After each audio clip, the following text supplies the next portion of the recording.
We call the meeting to order, everyone. And it wasn't your good inspiration. Okay. We call the meeting to order. Please. Thank you, guys. I know everybody is tired and hopefully no more punchy than usual as far as trying to deal with all these items. Let's have the roll call. Mayor Johnston. Yeah, here. Mayor Pro Tem Wyrick. Here and so happy to be here. Right. Councilmember Blatz. Here. Councilmember Francina. Here. Councilmember Haney. Here. Okay, we have a quorum. Will you all rise and join me in a pledge of allegiance? I pledge allegiance to the flag of the United States of America and to the republic for which it stands, one nation, under God, indivisible, with liberty and justice for all. We have agenda review. Mayor Johnston, Yes. I'd like us to consider, and I guess I'm putting it in the form of a motion, that we change the pure presentation item, update on Thomas Fire Incident, to an agenda item that reads, update on Thomas Fire Incident, opportunity for public input on the Thomas Fire Incident, and deliberation on any immediate council actions needed and appropriate in response to this urgent and emergency situation. Yeah, I'll second.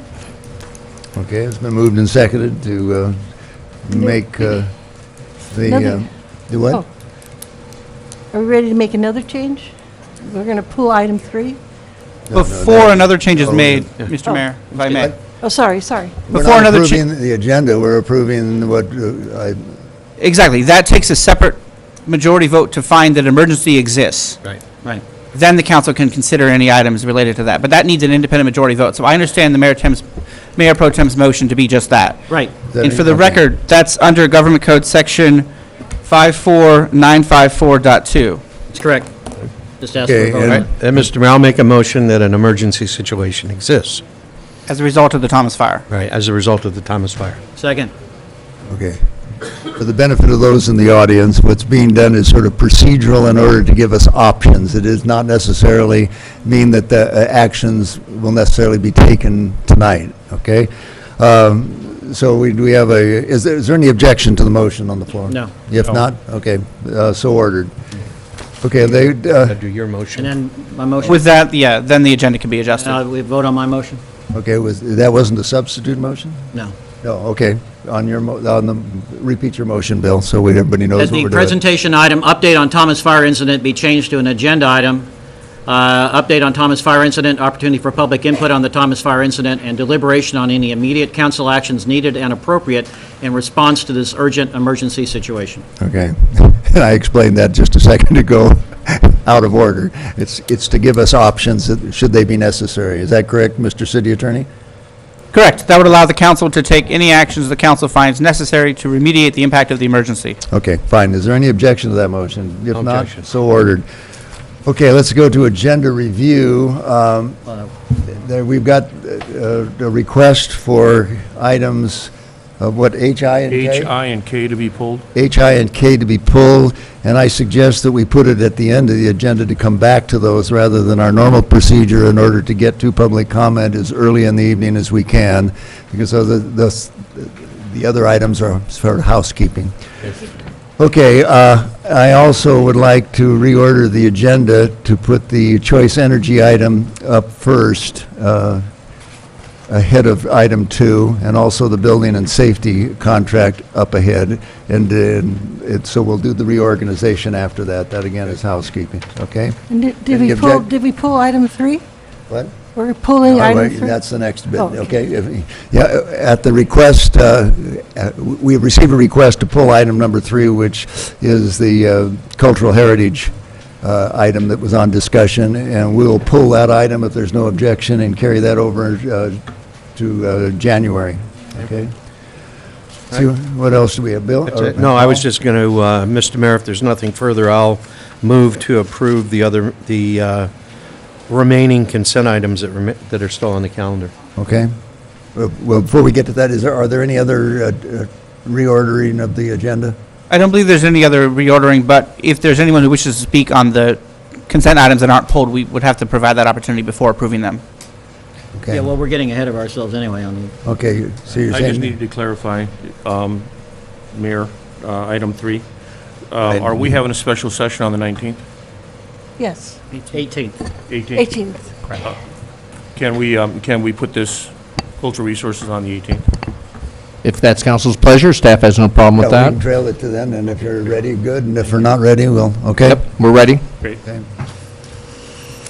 Okay, so Paul has moved the approval of the rest of the consent agenda. Are you saying that that also has comment Do we want tonight? to do these? If anyone wishes to speak on on those items on the calendar, we have to provide that opportunity. The ones that haven't been pulled. The ones that haven't been pulled, correct. Okay, I don't know if any cards have been received. Okay. Well, he's taking it out of order. I think we The had- alternative would be to take it in order as listed. Yeah, I have one card on item H, but we've pulled that one. With that, no cards on the other items, then you could act on the consent calendar now, although you could also follow the order. Paul has a motion. Is there a second to that? Second that? Okay, it's moved and seconded to approve the balance of the consent agenda. Any objection? If not, so ordered. Okay. Let's get to this. Well, one, before we move into the public comment period, I'd just like to make a few remarks. One, you know, our gratitude to everyone in the community for their cooperation during this emergency, our gratitude to all the organizations throughout the western United States who have come down to help us, our gratitude for the good fortune that we have, because despite our best efforts, if the weather hadn't cooperated, things could be entirely different. And also to express our sympathies and condolences to those less fortunate than those within the city. The latest report, and we'll have a report from Division Chief John O'Neill. Well, I won't jump ahead, but we've been indeed fortunate within the city. Okay, let's see. I also wanted to make a couple of announcements that tonight we are going to extend the period for public comment. We've got a lot of cards, so we would hope everybody would keep it, you know, brief and to the point. But what we would like to do tonight, more than any other night, is to hear from you in the audience, particularly about the situation that we've just gone through, and any thoughts you have on it that you'd like us to hear. And the council, I think, is in agreement that we should sit and be good listeners tonight. Tomorrow night, I will be down here, and possibly others, for kind of a Q&A talk-back session where questions will get answered to the best of our ability. Thursday morning, the Disaster Council will convene to take a debriefing on where we are and to collect many of the ideas and concerns that have been expressed by the community as how we can make the process, particularly in communication, to improve it. It is a real challenge, as you all know, particularly in times of emergencies, to maintain control over, you know, the rumored control, so people are not reacting to things that haven't happened or aren't accurate. But there's no way to erase all of that. It's just the nature of in an emergency. We know in our daily lives controlling rumors isn't easy, but in an emergency it's extraordinarily difficult. So we need to work more on trying to how we bring our communication systems. We're blessed with electronic communications now, which are faster than the speed of light, and now we have fires that are 2.5 times as move 2.5 times as fast as most firefighters in this area have ever experienced. They said they've not seen anything move as quickly as particularly on late Monday and early Tuesday. Okay, with that said, so you know kind of where we're going with some of this, I think we are, we have... No, not quite yet, Bob. Let me finish. We have some presentations tonight, and I know that seems like most of our expressions go around like a burning topic. Well, you know, no pun intended, but then I say the hot topic. No, the topic for tonight is, you know, the situation we're faced with.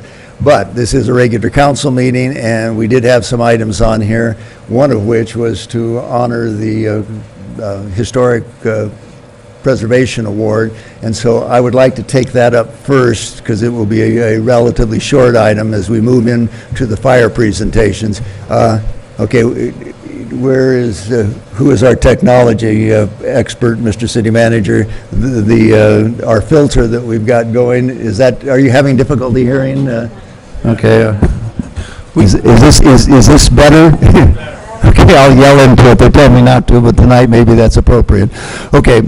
A little further away. I think when you're that A little close. further away? Yeah, a little bit, just a tiny bit. Well, it's like blind man's bluff. Better? Worse? Okay. Okay. I see a hand in the back. Okay. I'll try to stay right here within range. The first item we are going to take up will be the presentation of the Historic Preservation Award, and then we have the retired fire chief and our current fire chief here in the valley to give us the latest information and give us some context, and then we'll get into public comment. So with that, is Brian Akins here to assist us in the presentation of the this year's Historic Preservation Award? Thank you, Brian. Hello, Mayor, City Council. As you know, I'm the Vice Chair of the Historic Preservation Commission. I am pleased to be up here to assist in the presentation of this award. So the award tonight is for the Historic Preservation Commission. This is an award given out annually. The Historic Preservation selected the Taormina community for all of their work that they put together in helping you to establish Ojai's first historic district. So at this time, I would like to bring up 4 people from that committee, if I could, please. Sure. First up, I'd like to bring up Helene Vacher. Helene is the author of this book that I just by chance picked up on the way out. I'd like to bring up John Lambert. What's the title of the book? Taormina's Historic Path and Continuing Story. Okay, Taormina's Historic Path and Continuing Story, written by Helene. I have So that book. we have John Lambert, Trina Grantham, if she would come up, and Leslie Schreiber. Oh, my goodness. Why don't you come 2 on either side? John, you want to come over here? Here we are. Okay, And no Robin? Is Robin here? Helene, Robin's back in, she's our support person. Oh, okay, you're good. Okay, So we proceed. have Helene, Leslie, Trina, and John that are here. Okay, So would you like me to read? well, you go ahead and read whatever the Historic Okay. Commission. This year's recipient is the Taormina community. It's for the group's significant and outstanding contribution to the preservation of Ojai's cultural, historical, and architectural heritage. You might know that last year, the city of Ojai made the Taormina community the city's first official historic district. You might not know that this year, Taormina celebrates its 50th anniversary. So what better moment to present the community this award? Taormina is a circular street just north of Crotona Hill, east of Krishnamurti Foundation Meadow, south of the Ojai Meadows Preserve, and west of the La Paz Track and Nordhoff High. That puts it within walking distance of spirituality, nature, sidewalks, and band practice. Taormina started in 1967 as a spiritual community founded by Ruth Wilson. She was a theosophist from Missouri who wanted a quiet place to retire among like-minded neighbors. As she developed Taormina, she paid close attention to design, creating a Norman-style village with French roofs, quaint street lamps, and hedges instead of fences.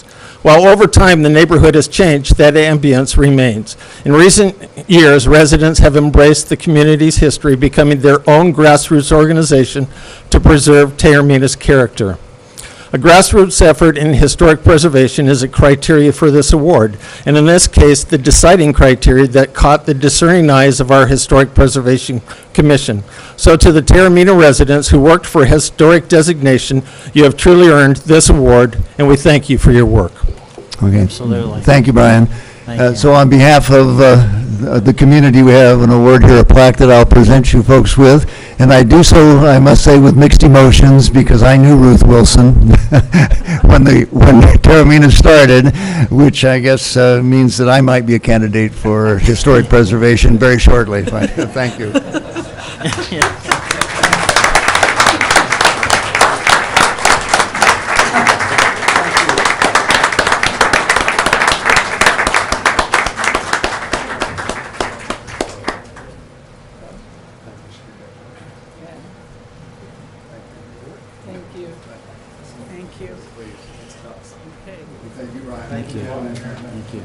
Ojai.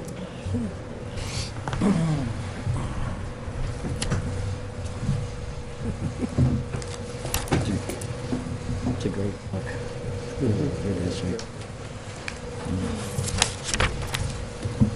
Okay, trying to juggle the agenda tonight. We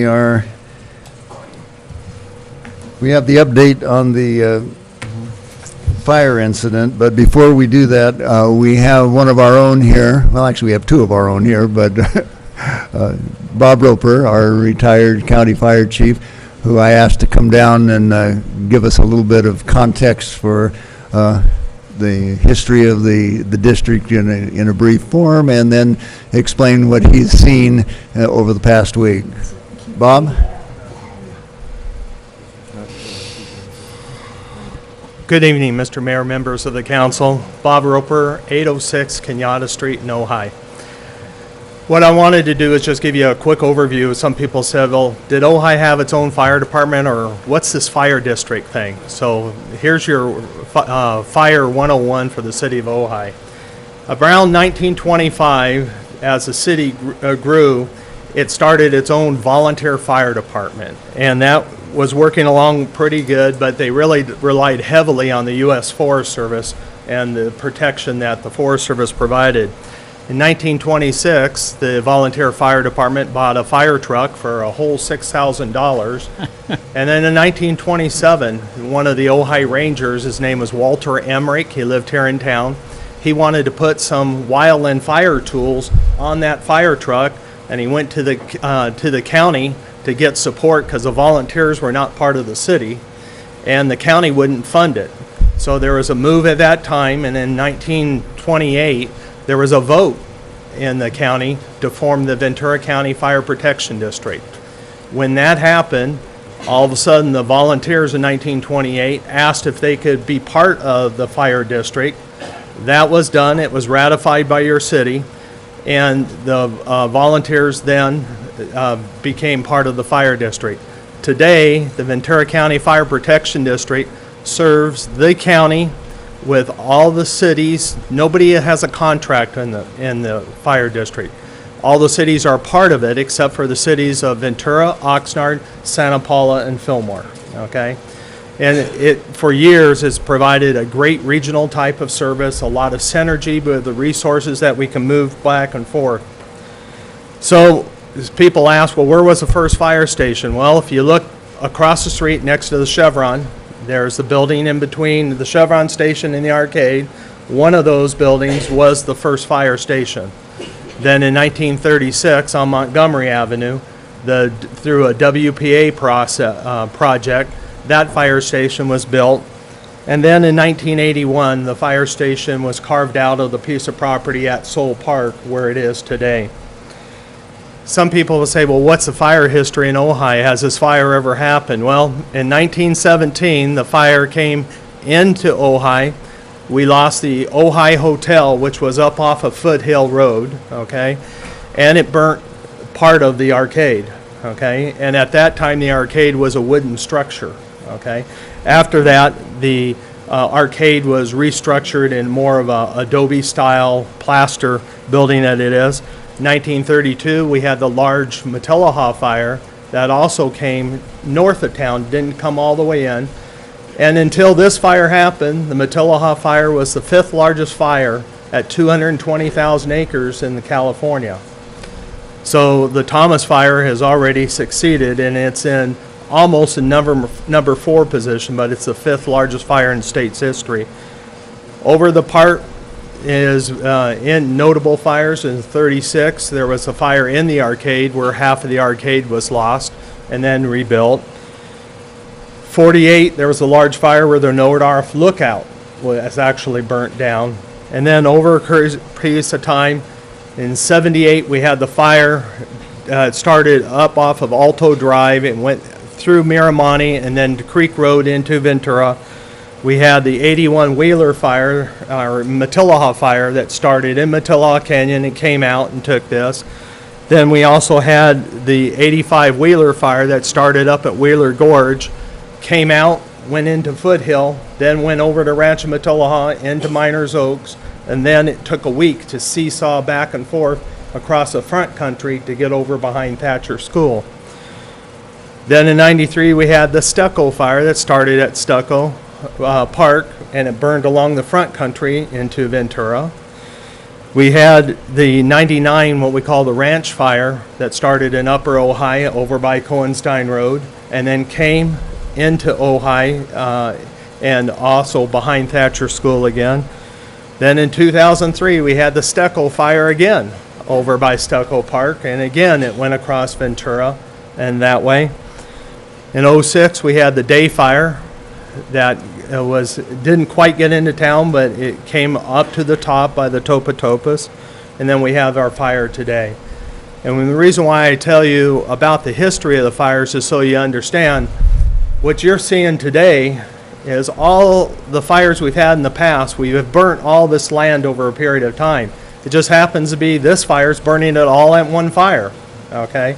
So fire is part of our natural regime, and it was part of the natural regime of the Chumash Indians.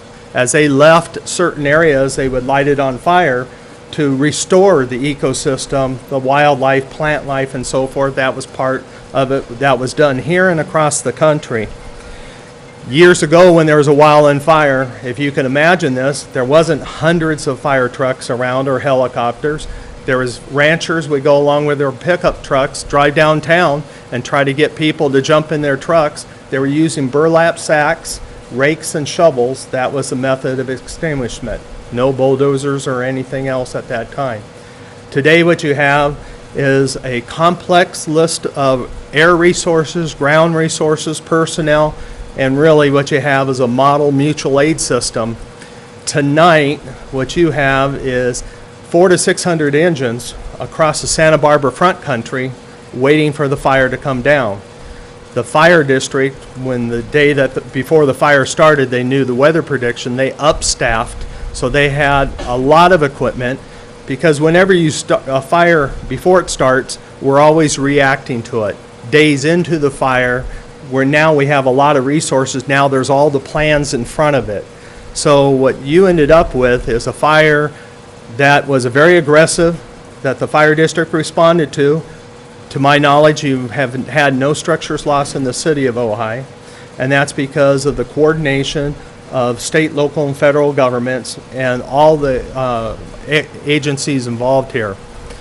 The one thing I would like to point out just before, because people keep asking me about the smoke, and for those in the audience and who are watching this who weren't here in '85, '85 was a terrible time because it was during July, and what we had was the large fire, but we didn't have the east winds. We had basically a north wind that came in, and the valley was socked in somewhat like it was this afternoon in town. It was worse than what we had this afternoon, and I would venture to say, as this smoke went out over the ocean and went north, and it's polluted the air clear up in the San Francisco area north of there, you'll watch today what happened is the west winds are starting to pick back up. Now, the weather forecast will show that an east wind's going to come in and flush it out. Then the west winds are going to come in and bring it back in. When we get into our regular weather pattern, it's going to come and it's going to park itself here in the valley. That's what happened in '85, and it may happen again, and this will go on for weeks until we get some rains to come through to absorb it, to flush out the skies. But people have to be aware that this is not a short-term thing. In '85, we all got through it, but there were a lot of health issues with that too. So that concludes my presentation, and I'd like to ask Chief McNeil, who can give you an update on what's happening currently with the fire. Mr. Mayor, may I ask a question? Sure. Oh, first we'll clap. Yeah. Thank you. Thank you for that. This is a question that several people have asked me, and it's one that I have. Do we still do burns similar to what the Chumash Indians did? With that, I don't know what to call it, preventative burns? Is that still done, or?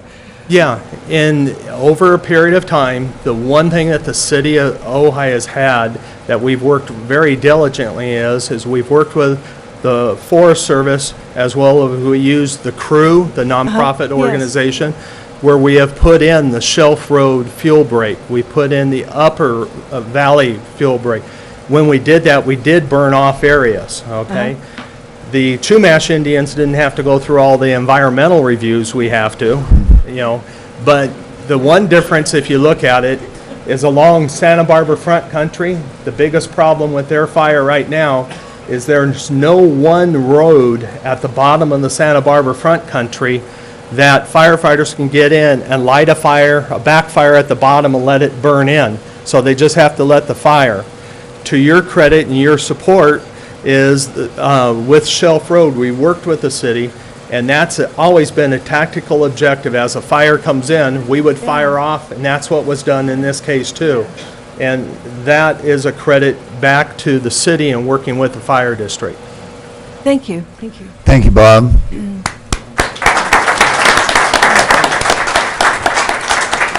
And now another one of our own. Hello, John. Good evening. Yes, I am John McNeil. I'm a Division Chief for the Ventura County Fire Department. I've been on the Thomas Fire from the beginning and continue to help with the management of that. So I'd like to just give an update on where we are with that and where we're going to go moving forward.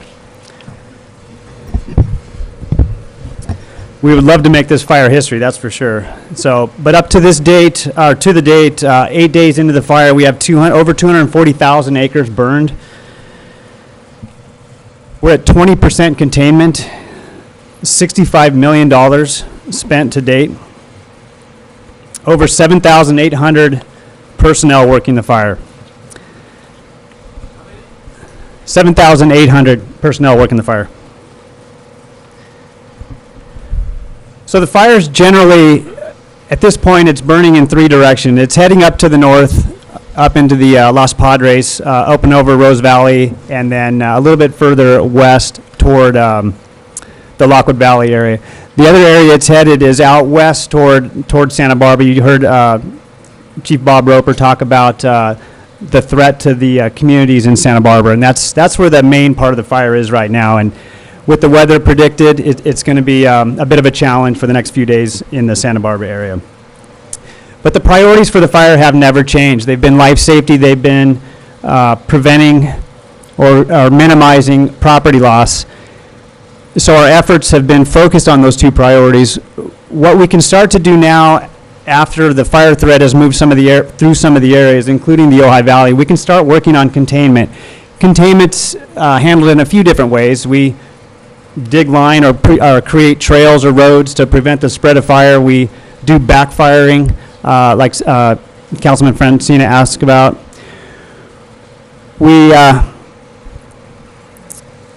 We run it to the ocean. The ocean has become one of the greater fuel breaks we have in the area, and that is a big part of that 20% containment is the Pacific Ocean on the Rincon there.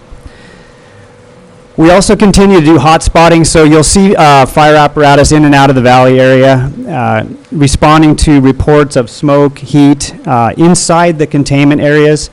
I can tell you now that the threat of the fire to the Ojai Valley has been mitigated. We have one last area that we're concerned with, and that's out by Lake Casitas. Yeah. Once we get that part contained, we have a complete circle around this valley, and 95% of it is black or burned area around the valley. We've also put efforts into damage assessment. We're working on getting those reports out.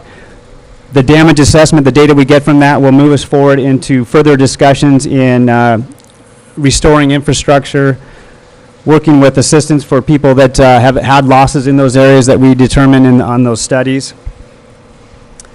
We've also began discussions on what it's going to look like when the rains come. And Mayor Johnston was ahead of this before the fire even started. The city staff had already been discussing these issues on emergency preparedness in all facets of emergency preparedness, not only wildfire, but the impacts from the wildfire. So we've already started these discussions. Captain Freihoff and I were at a meeting this afternoon down at the Government Center, and it's a county-wide discussion on what it's going to look like when the rains come and how we mitigate it and how we respond to those emergencies. We're also going to be meeting at the local level here on Thursday, I believe, is the scheduled meeting to discuss the same issue on the local level here in the Ojai Valley. So to wrap this up, you'll still continue to see resources in and out of the valley responding to those hot spots and the smoke. The smoke's still going to be generated on the Lake Casita side for probably another day or two, I would imagine. And then as Chief Roper explained, the smoke is going to be with us for days, if not weeks, if we don't get rain. And for the reasons he explained with the back and forth of the winds and the ocean. So I'm available for any questions during or after the meeting. Okay. Are there any questions from the council? One really quick. I believe there's a threshold for the actual, beyond the emergency, but the disaster declaration that opens up additional resources. And I believe it has to do with the number of structures damaged. Is that true? And have we gotten to that threshold? Well, we For the county, I mean. with all the resources committed to this, all the jurisdictions got together, and there's federal assistance already. We call it a FMAG, and it's Right. that's already been enacted or applied for and approved. Okay. How we move forward for this, I'm not sure. There's a team looking at that. That is part of the incident management team, and they'll move forward on that. I was just thinking there, I read somewhere about an additional threshold of an actual formal disaster. Not familiar with the additional But threshold. anyway, obviously, we want to do whatever we can to get whatever resources our people need, because a lot of people are hurting. Right. You know, in many different ways, not just, they may not have a fire damaged structure, but their businesses are under tremendous stress and everything else, you know. And one other question is, is there an established idea of where you might be taking a stand in terms of moving further north up into, you know, is there a natural barrier there that, or just let it burn at this point? Right now, the northern progression, Rose Valley is one point we're trying to contain it, so that's how I far. saw you'd already done a good job of that pretty well. That's holding pretty well. The more eastern direction on the north side is heading into the Sespe. Yeah. And once it gets into the Sespe, there's a good chance it may run out of fuel because of the terrain. So Okay. that's kind of what we're hoping for on that. But most of the efforts right now have gone into the populated areas. So now that it's moving away from that, we'll focus on that specific area. I just think the skill of your people to let us be a donut hole. Thank you. Right. Are there other questions for? I just wanted to clarify, what's the meeting on Thursday? Is that a public meeting? And No, where- that is a meeting that I've called for a debriefing with all of the people from the command center. Oh, okay. And will be a review, and that'll tie into the emergency preparedness plan that is always involved in a continuous improvement. Okay. You know, communications and all aspects. And there will be more meetings, more public meetings, but. Thank you. Thank you. Good. Thank you, Chief.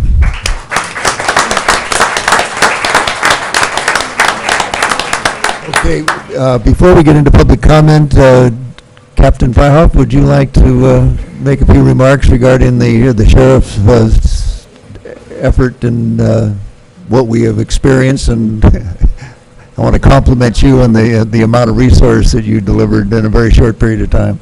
Yeah, the first, much like I said, for those that had the opportunity to attend our community meeting at Nordoff High School, I want to thank the community for being so responsive in our efforts when we do an evacuation.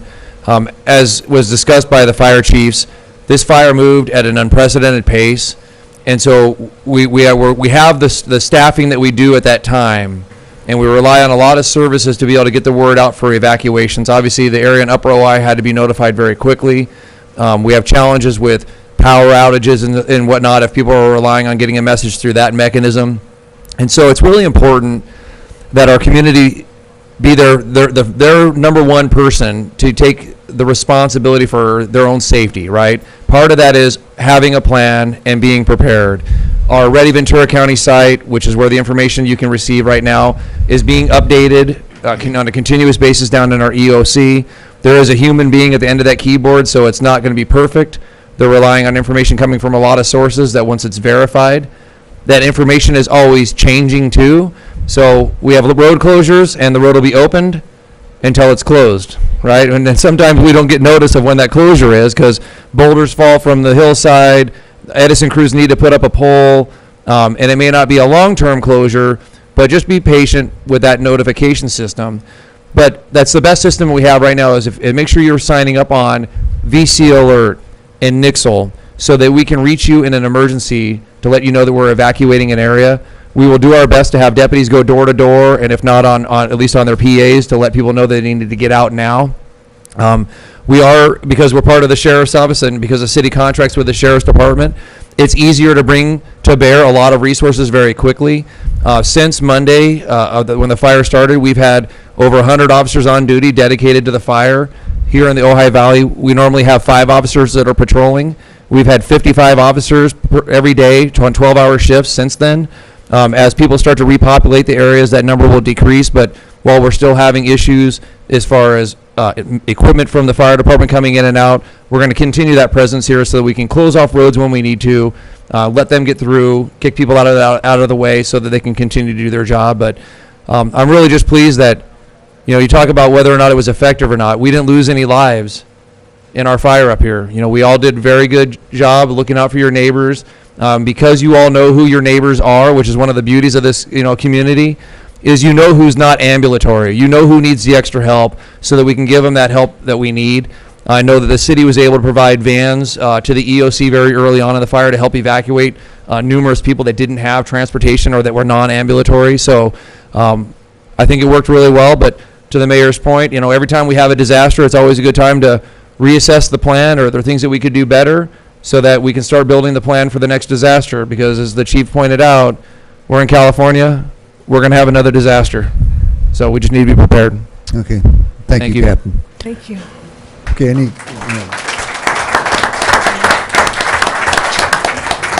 does the council have any questions for James? Okay. I just want to say I must have been signed up for everything because I was getting hourly alerts from everywhere. So they were great. Text alerts. Yeah, the text alerts are wonderful. The VC alert. We also use the emergency alert system, and I know that Santa Barbara at one point during this used the WEA, and it went out to a section of Ojai, and it was not intended to. So you all got woken up with that ruckus of a text message, and then telling you it was time to evacuate. When it wasn't. It was intended for Carpinteria, so I guess it's better to evacuate and not need to than need to and not. So I guess I'd take that error any day. Okay. Yeah, no plan is perfect because people are operating, but like you say, better to err on that side. Okay, I have 20-some-odd cards, so we're going to commence, and because is Uncle Bob Daddy out there? Bob Daddy, don't Or leave did us. I offend him and did he leave? Yeah. Bob, are you there? He was outside, I'll see if he's still there. Well, that's okay. When he gets in, Lenny, it'll be all right. We'll give him his shot. I'll go ahead and start with the cards I have under public comment. I think we can probably go the 3 minutes if everybody will kind of stay to it so that everybody gets their chance. So we will start with, I've got Greg Cooper.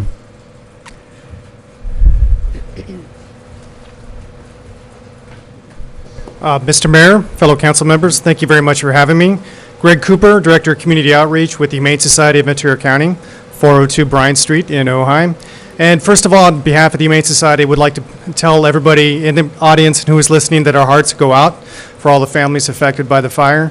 And quite a few have come to our shelter for assistance, and I just also want to commend what has been happening at the Humane Society over the past 2 weeks since Monday night with all of the individual families. I'm very proud to say that we have not turned anybody away when it comes to servicing their needs with their animals, their livestock, their pets, or any other assistance that we could offer at that level. Jolene Hoffman, the shelter director, and all the entire staff, we've been there 24/7 since the emergency, dealing with individuals. Within the first 48 hours, we had about 300 rescued animals on our property, all safe, all taken care of, and it was an incredible experience to be part of this, to watch and witness and to participate in my role at the Humane Society. Since that time, our numbers have ebbed and flowed. We've had some families come. We've had some families come and pick up their animals, drop them off. We also opened our doors to those who might be affected to Santa Barbara County because the fire started moving in that direction. In addition, the county shelters started closing their facilities, and we opened up our arms to them as well if any families felt that their pets weren't safe where they might be relocated. So it's been a really exciting time at the Humane Society, and to see the efforts with all the different types of animals. dogs, cats, of course, horses. We've had quite a menagerie. We've had, let's see, we had a goose, we had chickens, rabbits, snakes. We had some alpacas, mini horses. It's been really quite an impressive experience. And I would also just like the opportunity to acknowledge what the Humane Society has, and I know it's coming from myself, but as an open invitation to anybody on the council, Mayor Johnson had the opportunity to visit the facility. We are open our doors to you. We'd love to give you a personal tour to see all the activity that's been happening. It's quieted down quite a bit, fortunately, because families have had the opportunity to go home. But I would just like to say thank you very much for allowing me the opportunity to speak and to acknowledge the Humane Society of Ventura County. Okay, thank you, Greg. Thank you. If anybody is thinking of making donations for help, the Humane Society could really use our support. When I was out there to see the number of animals, here's something that we generally don't think about. When you're in an evacuation situation and you only have one road out of town, how many people like to be behind a horse trailer? So having a place where people can take the horses here in the valley was a huge, favor to all of us, as well as the horses. So, thanks, Greg. Okay, Ashley? Oh, good, Ashley.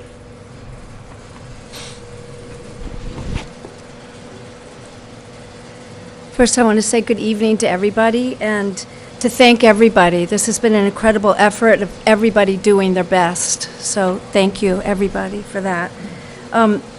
As there are so many sources of information, I think that it would be a great thing to talk about having a communications director for the city so that we could communicate with all of the big resources and get it down to the little resources like the Facebook pages, et cetera. With the cleanup crews that could be hired to come in for residential and commercial, I'm just wondering if there can be recommendations from the city, if those companies could be vetted, if you will, so that we know that they know what they're doing before they come in and start moving ash around. Let's see, and also my understanding is that the best masks at this point are the most highly rated. They're called P100, number 8293, and they're very hard to get. So as an individual making the call to 3M, it's not going to make as much of a difference as maybe if the city could put that out. But those masks take care of the oil particulates, which we have to think about now with not only all of the fire trucks, the diesel, but also the oil fields burning. And as to the blowers, this horrifically contentious issue, I think that this is our time to really look at the vacuum technology. I don't know scientifically how much drier it is right now, but I know personally that it is much drier than it was before the fires. So it's not only the ash, but it's all the other particulates, which I would guess would be more harmful to our health now than before the fires. So I just encourage that we look at the vacuum technology that so many cities are using at this time. And then lastly, there's some really good information from folks here in Ojai about Adobe buildings and so on and so forth. And I hope that as a community, we could start talking about this and give recommendations from all of these knowledgeable people here to the county so that we can be prepared, because obviously there are a lot of houses that burned that are very, very old, that there's never going to be money to retrofit those houses, but maybe in our new building program we can do that. Thank you again for everybody doing their absolute best, and I'm so appreciative. Yeah, thank you, Ashley. Yep. Thank you. Just want to reiterate, just as a stopgap measure, because we have a lot to do along these lines. You bet. We have banned leaf blowers until the 17th. I got that, yeah. So please, everybody, take note of that. Yeah, right. Okay. I was passing that on. Not use leaf blowers right now. Right. And back to my communications director issue, I know that we were all talking about it here and there, but, then I understand that the city had the blowers going off. So it's like... The city manager issued a decree, and I thank him for that. Yeah, and it's tough, it's a tough situation. So therefore, it's like the minute places that we need somebody that's going to get in there and make sure that all the people get the message. And I'll volunteer for a short while if we need that. And those of us who know Okay, that that is a rule, if we'll speak to people who are doing it. I have found everybody that I've talked to, and I asked them not to do it and explain that not only is there a rule against it year-round in some areas, but that right now it's bad for their health and their neighbors, and everybody so far has been very cooperative. So with your help, I think we can get the word out and enforce it voluntarily. Thank you. Thank you, Ashley. Scott Eicher. Yes.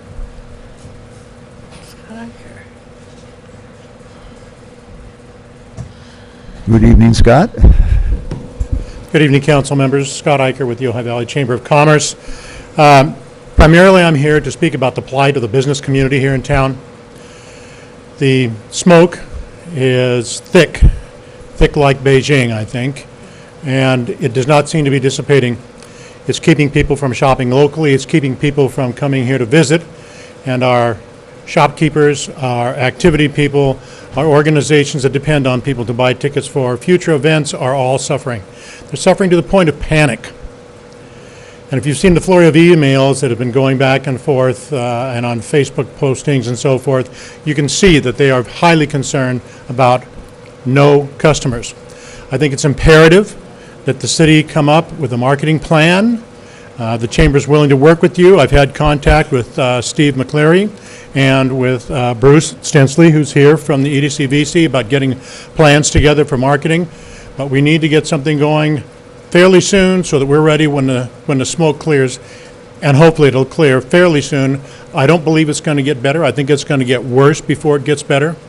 We know that the Inn is going to be closed through January 11th, at least, depending on how the smoke and everything else goes. We know that the Oaks is closed for at least a month. There are a number of other hotels in town that will remain closed until they feel the air quality is good enough for people to come back and stay in their hotels and be willing to do that. But I think it's imperative that the city works with the chamber and EDC-VC and other people to get a marketing plan going for the town very soon. Yeah. And I'm willing to help, the chamber's willing to help whenever you need that. Okay. Thank you. Thank you, Scott. Is it Deb Moe?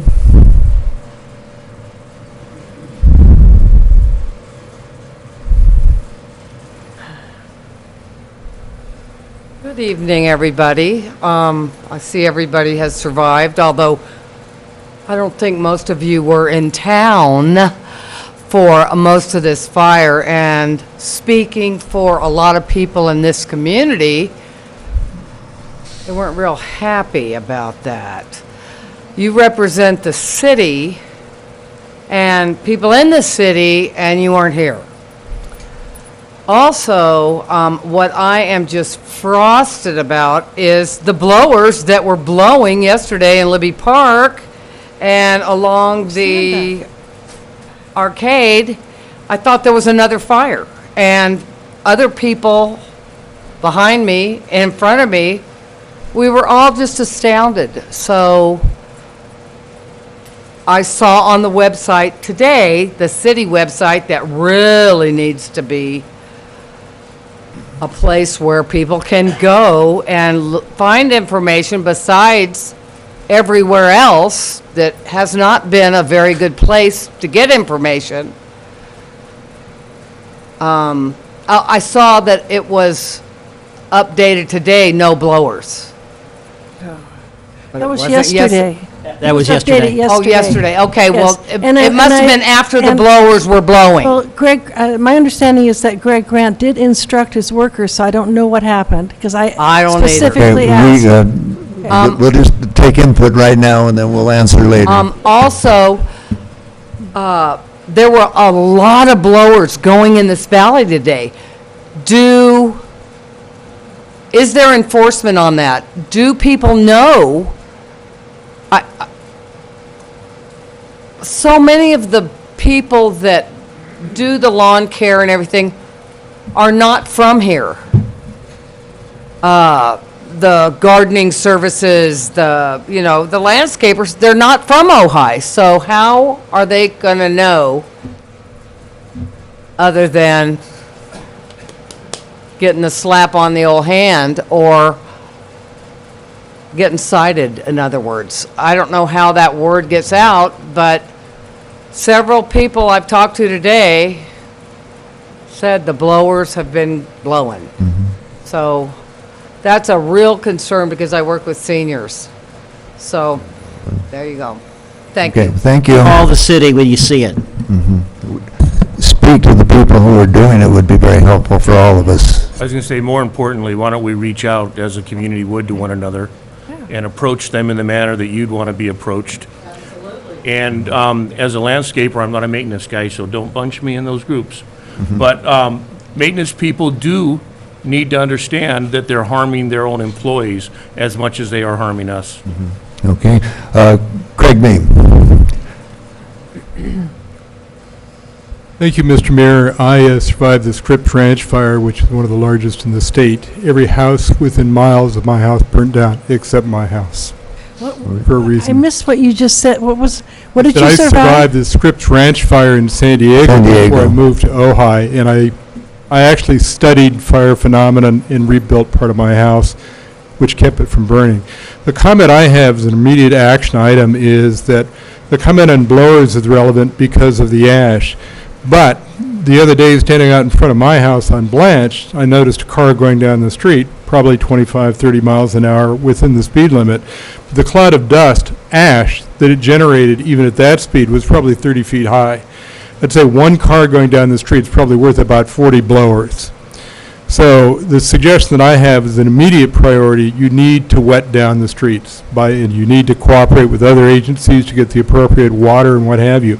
But the only way you're going to limit in the near term, very, very quickly, the distribution of ash, and people's breathing it, because they go out and they see no reason to put a mask on because there's no ash present, is to wet down the streets, because the cars and trucks and what have you are throwing all this stuff up in the air, and you can see, it's just plainly visible.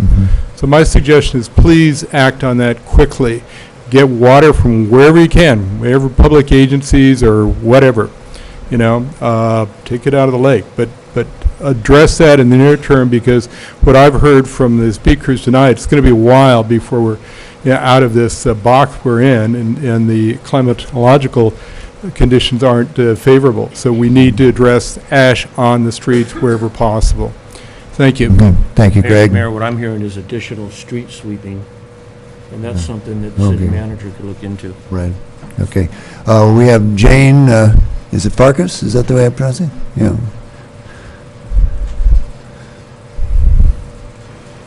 Good evening, Mayor Johnson and honorable council members. Sorry, I have a little bit of cold from all of the all the ash and everything. My name is Jane Farkas, and I'm a resident of the city of Ventura. My employer, Sespe Consulting, is located in downtown Ventura. First, I would like to say to all who have lost their homes and who have been affected by the Thomas Fire, my thoughts and prayers are with you. I'm here tonight to share with you the Bentley Ranch team efforts to protect their land and city during the Thomas Fire. I have been working with the Bentley family on the ranch project since 2011. They are stewards of the land and great partners to the city of Ojai.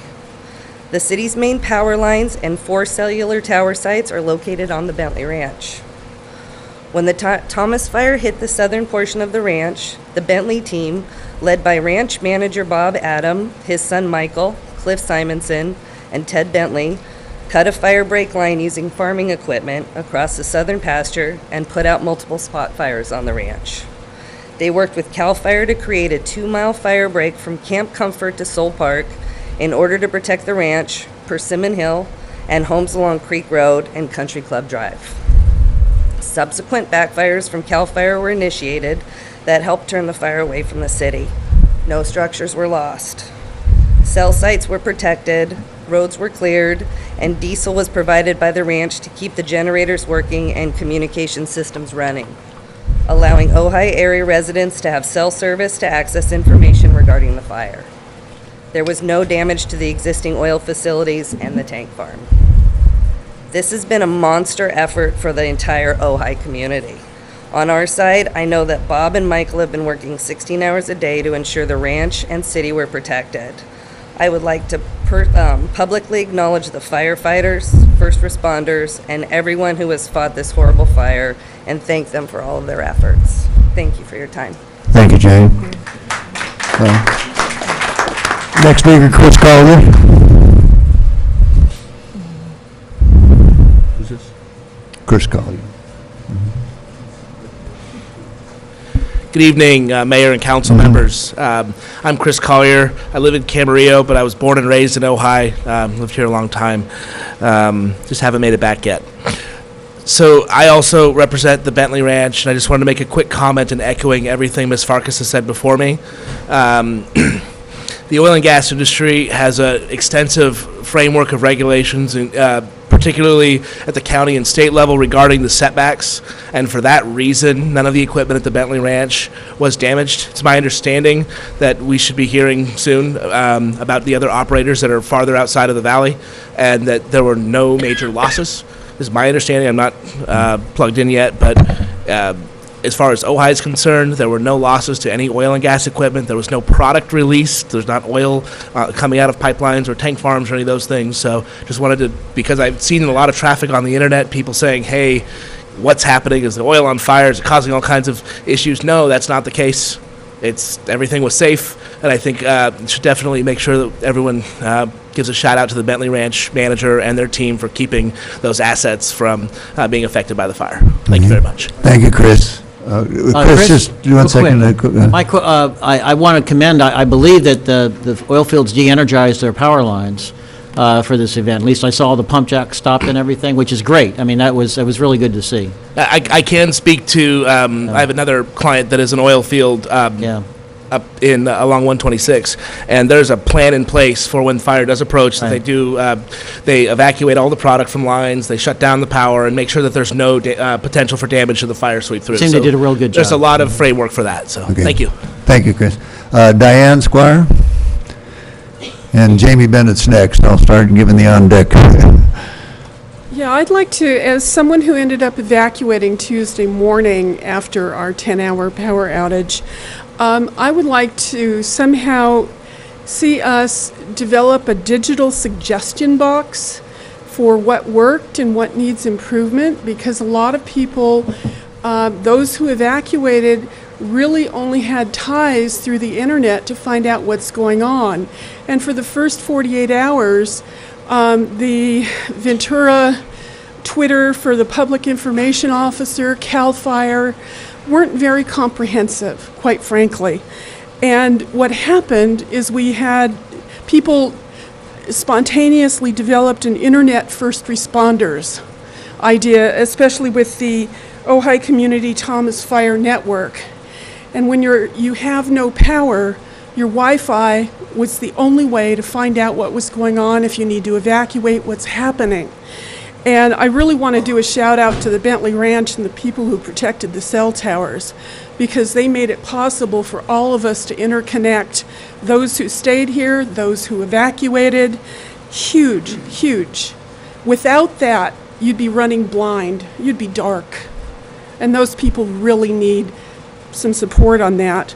I'd also like to mention that a lot of renters, not just homeowners, but renters in the Ojai Valley are impacted by this. They're going to have problems paying their January rent. Many of them use part of their rent to stay in evacuated hotels if they didn't have friends. I'm asking, let's say landlords to give a little on that. And we need some kind of, I like the idea of a communication person who becomes very proactive on social media, because that seemed to be where most of the people got their information. I mean, I checked Twitter feeds and other sites, but CAL FIRE was lame in terms of giving us specific details on what's going on.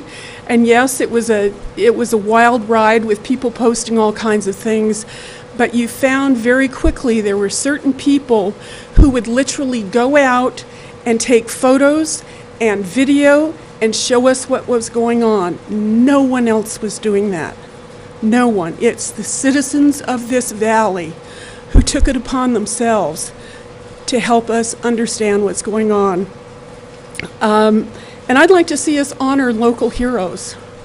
These people who just stood up and could help. I think there needs to be some kind of gathering, potluck, whatever you want to call it, for the whole city, maybe in January, to honor these people. There are also people who are displaced permanently, and they need to feel connected. We're going to expect rains. We want to start looking at rainwater harvesting in this valley. I drove out to Lake Casitos, and that's sad. We're not going to get rains. So, and the last thing, I recommend everyone on the city council go through the CERT training. Thank you. Thank you, Diane. Okay, Jamie Bennett with Michael Weaver on deck. Jamie Bennett, the CEO of the Ojai Music Festival. I am concerned about leadership in the community.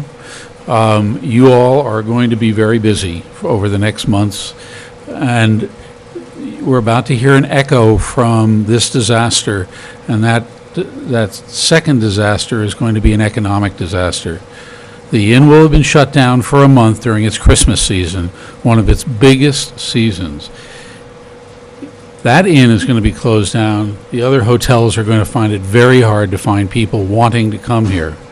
It's very important that this community have a communication plan that is extolling the virtues of coming to Ojai. And we need to have a message created.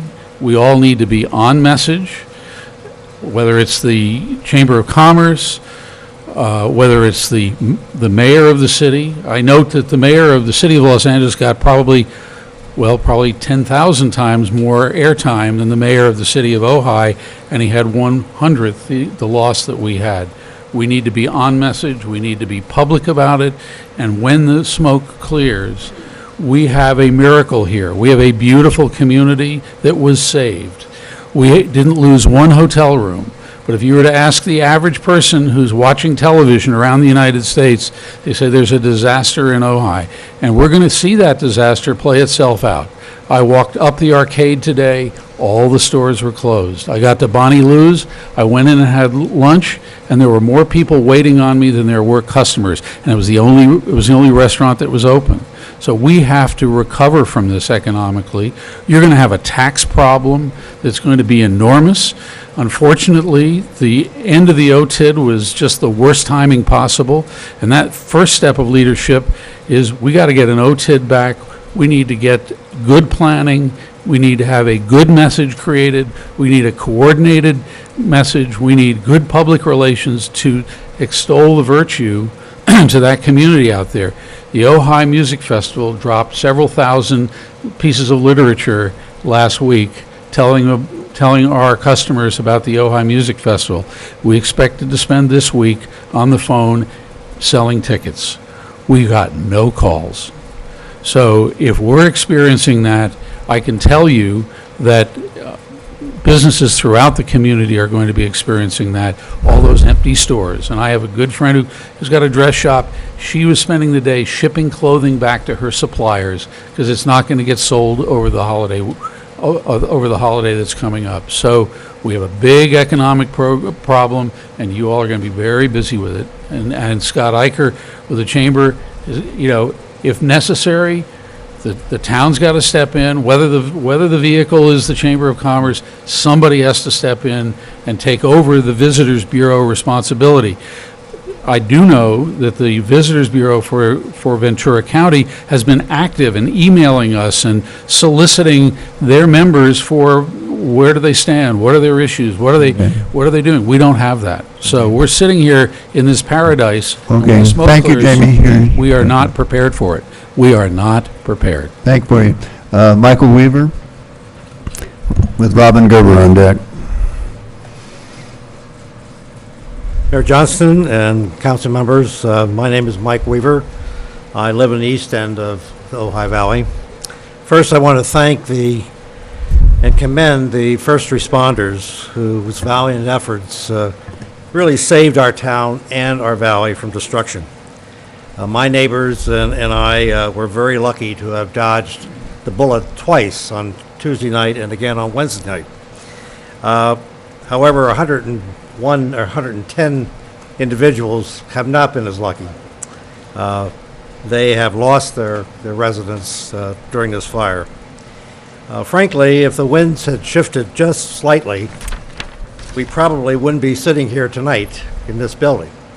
The fire, as it came across the ridge, and we were standing in the Nordhoff parking lot watching it, had it shifted just slightly, it would have gone through Persimmon Hill, come up the creek, and run right through all of this area.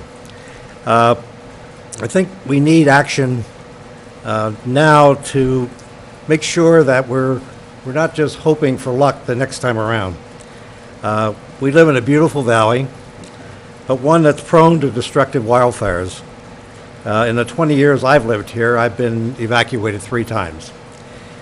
I'm an experienced grant writer, and when I returned this past weekend, I started to search and do research on what grants are available to work on prevention rather than reaction.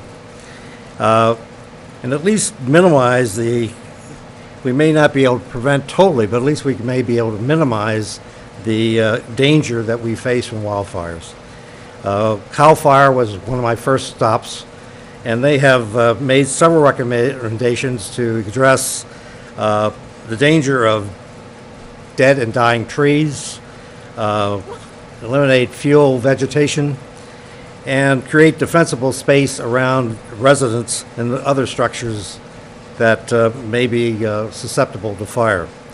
I contacted CAL FIRE and actually going to be attending a webinar training class tomorrow morning to get information on their available grant opportunities.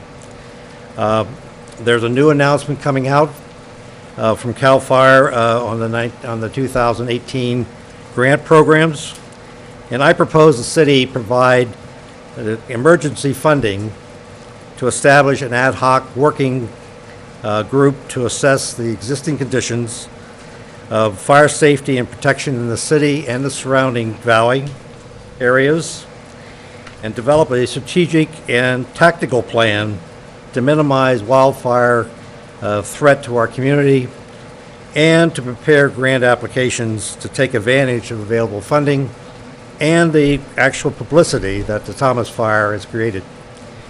I propose that 3 grant applications for the 2018 State Fire Prevention Fund and tree mortality grant funding be prepared. First, update the 2010 Ojai Valley Community Wildfire Protection Plan, which I doubt that anybody really knows anything about, to establish an Ojai Valley removal of dead and dying trees, the Ojai Valley Fuels Treatment and Reduction Program.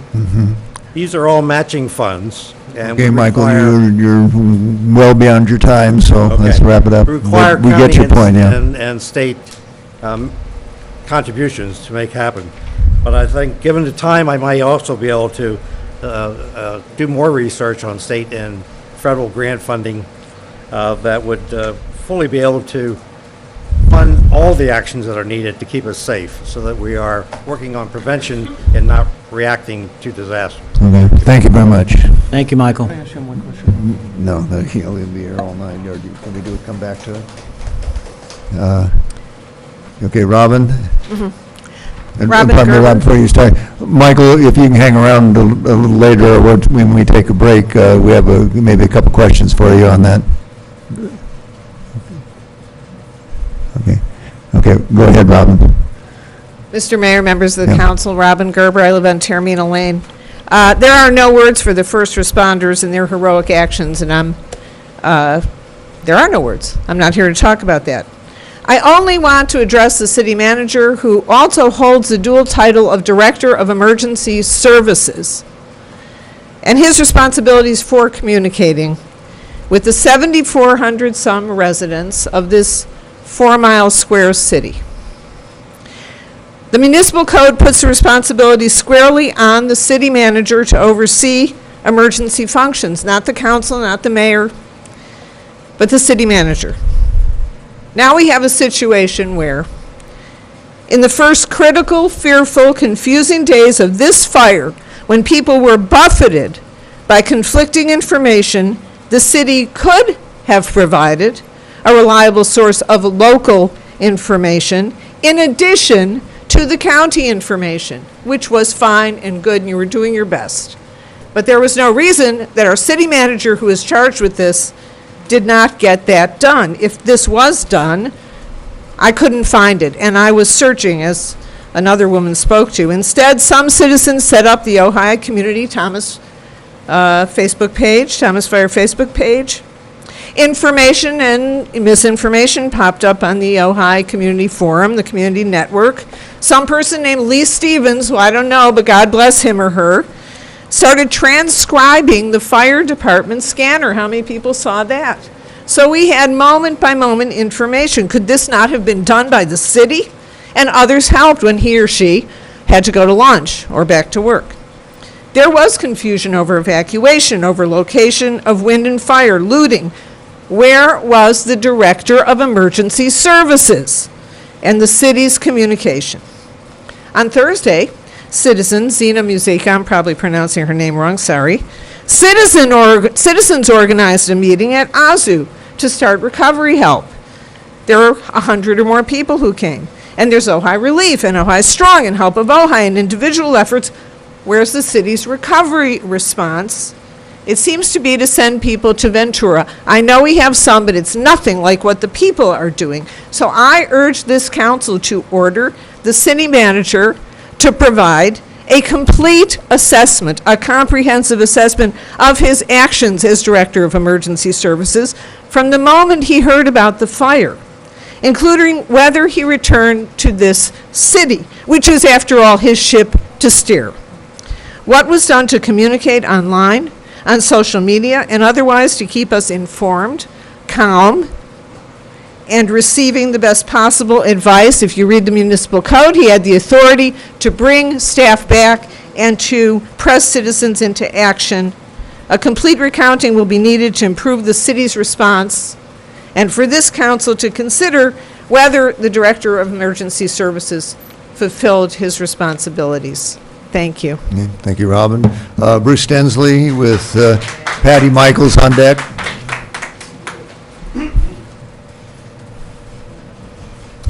Good evening, Mayor Johnston, members of the council and staff. Bruce Stensley, Economic Development Collaborative of Ventura County, and representing the Small Business Development Center of Ventura and Santa Barbara County as well.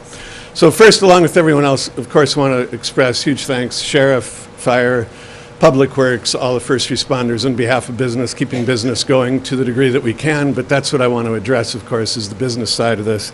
Our role is to work with business to retain and grow the existing kind of footprint in the economy and the opportunity, and while it's virtually miraculous that we did not have more direct impact to business, that is loss of property and inventory, what you have, of course, heard about and what we know, we've lost more than a week, and we're going to lose another week, and we might lose an entire month of sales that are critical during this month to retail and service businesses throughout the region. We know that a lot of those businesses earn as much as 25% of their annual incomes during the holiday season, so this is a huge impact. We can't fix that in the next couple of weeks between now and Christmas, but we can, of course, look at both short and long-range plans. To that end, I want to mention 4 things quickly that we're working on. First, we're working closely with the National and Regional Small Business Administration Office and the Governor's Office of Emergency Services, their division dedicated to business assistance. We anticipate having tomorrow a customized business impact recovery guide from wildfires. This is developed first up in the Santa Rosa and Napa area, and we're customizing it for the local area. Just to give you a couple of examples of what kind of information that includes, it's as diverse as business and property tax relief for businesses, unemployment insurance assistance for the self-employed, which we know there are a lot of in the region. Very critically, a state-funded Jump Start loan program, it's called, for low income or moderate income entrepreneurs for whom it's very difficult to access those kinds of resources. You don't have, the assets and other opportunities. So that's a state-funded program we'll bring in. And then for the larger organizations that have, like the schools, had multi-million-dollar impacts, We're coordinating with the governor's office to make sure there's ready access to tax-exempt bond financing for those kinds of million-dollar investments that at least bring low-interest loans or low-interest capital to those rebuilding efforts. That's one area. Secondly, we have a core of technical assistance business consultants available at a moment's call. I'll leave a handful of brochures with numbers and information, or you can call our office. A direct number is 805-409-9159. As Scott had mentioned, there's a lot of stress out there, and while we have technical assistance that can't fix the delivery of new customers, but working with business to identify what they can do, what they should be thinking about, both short and long term. So we have those resources deployed and available. You've also heard a lot about the necessary reality of a buy local campaign, and that's incredibly complicated to deploy. We pledge that we are eager, open, and ready to work with the city and the chamber. We will deploy resources and assets. We need to coordinate with you to do that. And finally, lastly, we are working with the Ventura County Community Foundation to put together what we're referring to as a business interruption loan fund. It would be $5,000 to $10,000, probably at about 4% interest on 1 to 2 years amortization, maybe the first 3 to 4 months interest-only payments. That again doesn't replace the lack of customers, but for businesses that are having to give back or unload the inventory as mentioned, or figuring out do they have operating expenses or the means to keep their employees employed over a difficult period, we can at least help bridge that gap. That's not gift money, that's loan money, but it's low cost, and we're happy to work with businesses. Thank you, Bruce. Thank you. Thank you. Patty Michaels? Mayor Johnson, real quick. Mr. Stencil, as the council's representative on EDVC, I plan on having a lot of discussions with you about how to implement that information and availability locally, so people don't have to leave the valley to access that. Okay? By all means. All right, Yes, sir. thank you. Thank you. Okay. Okay, Patty, it's up with Wendy Barker on deck. Mr. Mayor and fellow council people, I'm Patty Michaels. I'm from the East End, 293 McAndrew Road. I've been in Ojai since I hate to say how many years ago, 52 years ago. So I didn't realize I was through 8 fires. I remember 3 of them. And I've been through the 69 floods too, which in those days we didn't have erosion control, which we do now. So it's probably going to be a little bit different than it was in 1969. But I just have a few suggestions. One is the flash Texas, which was excellent. I really like that. In fact, I'm the one that told Richard Winters we got to evacuate, and he said, really? And he's up at Thatcher School. It's because of your texts. But what I was going to suggest is in those texts is maybe do it a little bit sooner and give us, you know what, it's not like right now we have to leave. You know, this is a warning for everyone. Start getting prepared. This is what you need to do. And then it kind of gradually maybe has a momentum of how severe it is. I don't know if you can do that or not, but it's something instead of you got to get out right now.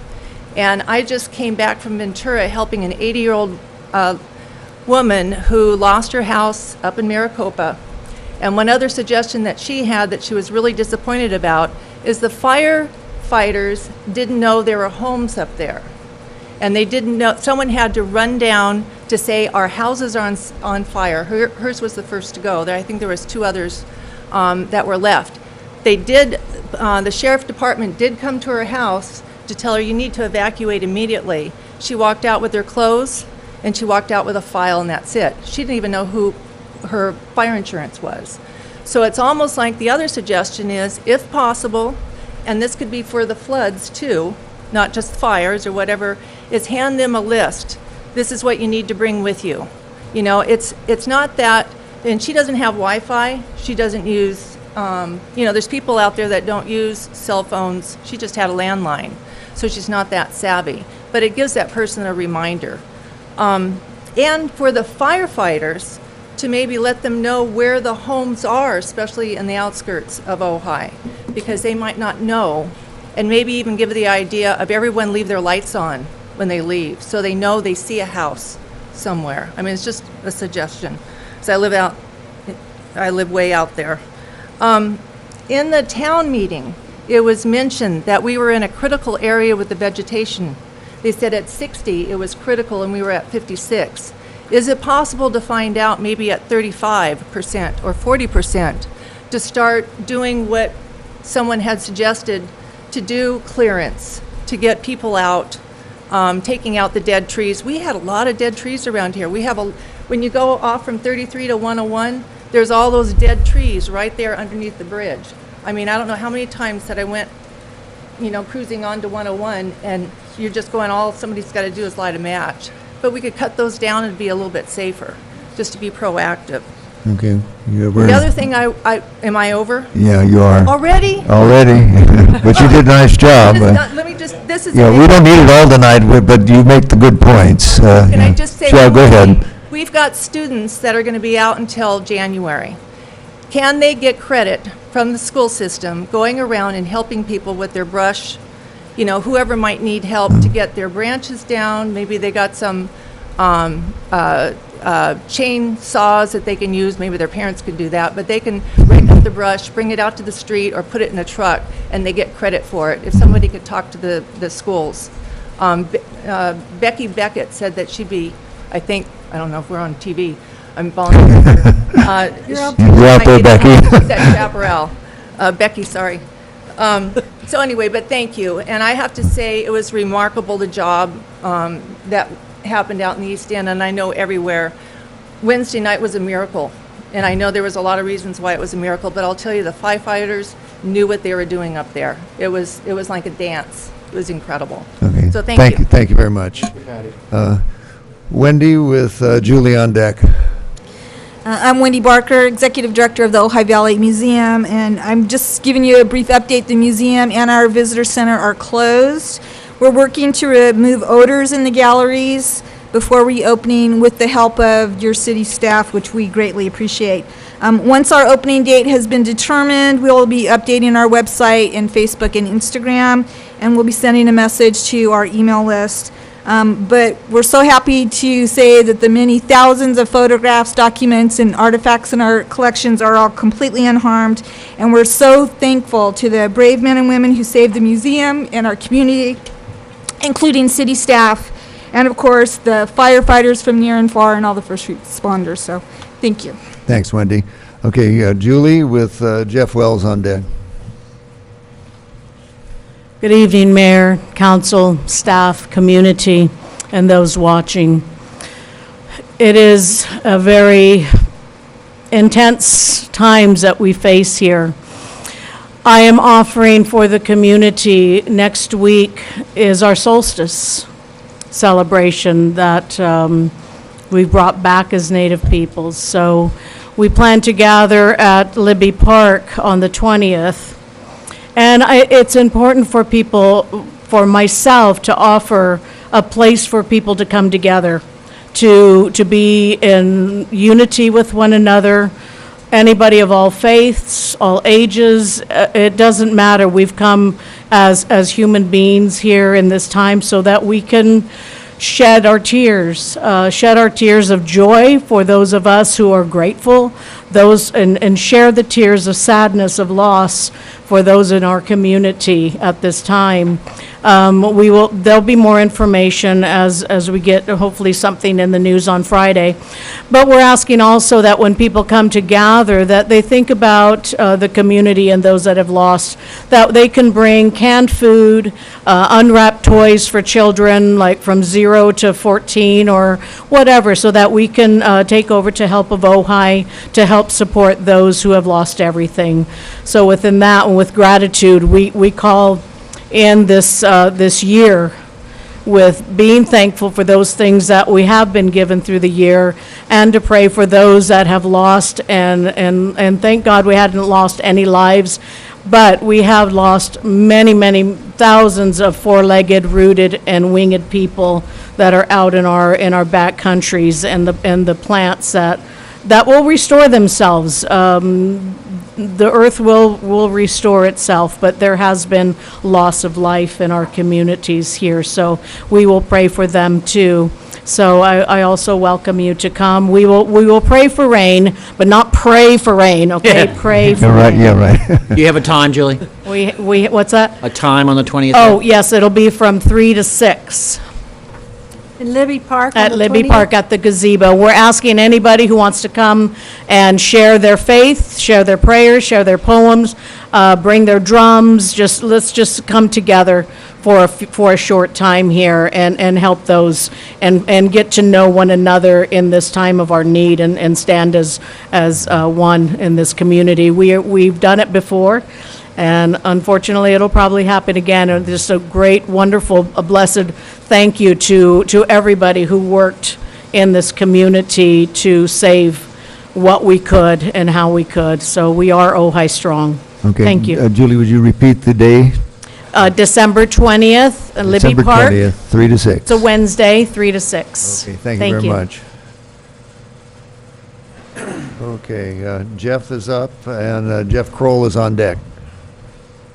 Good evening, Jeff Wells, Ojai Hospitality Group. Learning a lot of interesting things here tonight, and excited to talk to Bruce, maybe my new friend. But I am a little bit disappointed with regards to some of the information, and it's been repeated over and over again, so I'm not going to dwell on it. But just something that really would have been kind of nice is probably some of the ideas or some of the programs that are available that Bruce is hopefully going to share with me tomorrow. One of the things that I found out on my own was about disaster unemployment assistance to all the employees, the many employees that are without a job right now, because some businesses don't have insurance for this. And so I'm sure that there's a lot of employees, and hopefully not an exodus of employees out of Ojai looking for jobs elsewhere. I really wanted to, and it's just a note, but I don't want it to go. Sometimes I'll come up here and make a point, never hear any more input from you guys, and this is a really serious one, and I think the crowd has really made that clear. I'm more of the nuts and bolts, so I want to know how much money the city is prepared to set aside for a disaster marketing program. I could have picked up the phone call like a bunch of my other colleagues. I could have called Scott, I could have called Veronica at OVB, and I could have said, hey, we need to get Wagstaff, PR firm, on this thing immediately. And we probably could have had a plan right now. We probably could have been basically exercising and basically spreading the gospel of Ojai with respect to, hey, we're strong, we're going to survive, not a problem, give us some time, then visit us, come back. I don't know, maybe there's people out there who are happy the fire happened and think otherwise, but I really think that we need to look at that. And so I'm looking at you guys, and I'm going to come back to you probably every week and say, hey guys, or maybe knock on Steve's door, how much money you guys setting aside? What is the program? What is the program going to look like? What's the plan? So I really hope you guys take this serious with respect to setting aside a figure, because you're going to have a figure. It's going to cost money to do this. The other thing is I'm glad that Bob Roper was here. I haven't opened up my businesses, so I've been closed for a week at both my hotels, and I went up to Bob and I said, Bob, when is it going to be safe? I'm sure he's asked that question 1,000 times now.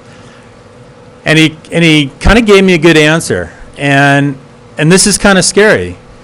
It probably will be safe because in 85, the air basically came back, the smoke came back as he described, and it was stuck in the nest, the donut. And it wasn't until we had rain. So that's a really scary notion. And I want everybody to realize that we have a problem that we need to solve. There's a lot of talent in Ojai. I know we've had committees before, and I'm not a big committee guy, but there's a lot of talent here that we might be able to learn from. Mm-hmm. And so possibly Thanks, Jeff. look into that. Peggy Lucero? Probably Jeff Kroll with Peggy Lucero on deck. Sorry, Jeff. Hi, how are you? First off, This is the first kind of disaster I've ever been in. So I really don't have a point of reference of being in a fire before, or a flood, or a mudslide, or anything. And I just want to thank each and every one of you. Thank you. I can't tell you, the numbers speak for themselves. The fact that we haven't really had any direct fatalities and any major problems is literally a miracle as far as I'm concerned. My hat's off to Steve and the staff of the city of Ojai, and also Captain Freihoff, to go out and notify so many people so quickly is just unbelievable. I do recommend that we think a little out of the box, because yes, we could have a lot of high-tech internet access through cell, but the fact was, at some point, for literally about 48 hours, I had no power and no cell service. So we need to think a little out of the box of where we could possibly put a main location of a bulletin board or something that people can refer to, or some other way of alerting people, either through, in, for example, Japan, in earthquakes, they have actual speaker systems in various places that are enough to really get the word out. So thank you. I really thank all of you. Thank you, Jim. Okay, Peggy Lucera's up with Tom Francis on deck. Mayor Johnston, members of the council, chiefs, I want to thank all of you for everything that you did for Ojai during this period. You're all people too, and you were all doing what you needed to do to make sure you and your families were safe, and I was appreciative of all of your efforts. Just grateful to our first responders especially. I'm going to read just a few excerpts from a letter I'm writing to the Green Coalition in the hopes that they will serve as a fiscal receiver for an organization that's sprung up spontaneously in the wake of this disaster. I'll begin. The Thomas Fire incineration of our local wilderness has dramatically stressed our local wildlife populations and denuded their habitats as winter approaches. This devastating event provides the Ojai community with a great challenge and an extraordinary opportunity to envision and cultivate the restoration of our habitat in a manner that optimally supports the native flora and fauna of our wilderness in an ecologically sound manner.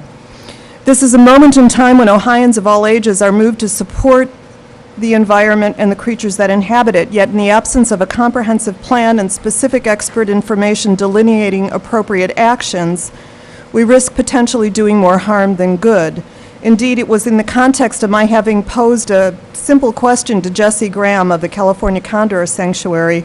I was inquiring about an appropriate birdseed mixture that would not introduce invasive species of plants to the wilderness, that he and I recognized the necessity of the development of a comprehensive plan for restoration of our natural habitat based on expert advice. Initial social media, of course, nature is going to do its own thing, but we can support it and we can not ruin it, and we can learn from it, and we can use it as a teaching opportunity. Initial social media posts about this need, as well as Jesse's birdseed recommendations in our Ojai Community Forum and Ojai Community Thomas Fire Network on Facebook, yielded a robust response from the community. Within the past 4 days, this idea has yielded the following offerings: 4 scout troops, 2 Cub Scout troops, a Boy Scout troop, a Girl Scout troop have agreed to spread the ideal dove and quail seed mixture that Jesse recommended and report their locations. Their troop leaders will also be teaching them about fire ecology and will share the information between troops. They're going to stay involved in habitat restoration projects. Crystal Eccles-Davis, the Assistant Director of Ojai Valley School Upper Campus, is asked to participate in the seeding project and has just today offered to serve as the initial educational consultant to schools that are interested in participating in habitat restoration. Our agreed upon goal is to develop a comprehensive habitat educational program in order to nurture future generations of Ohioans who will be well educated in ecology and deeply committed stewards of our environment. The wharf in Ventura has donated 100 pounds of dove and quail mixture, and the seed has already been delivered to 3 of the 4 scout troops and to the upper campus. Bill Wyrix has generously offered to help us get some office space, possibly in Chaparral.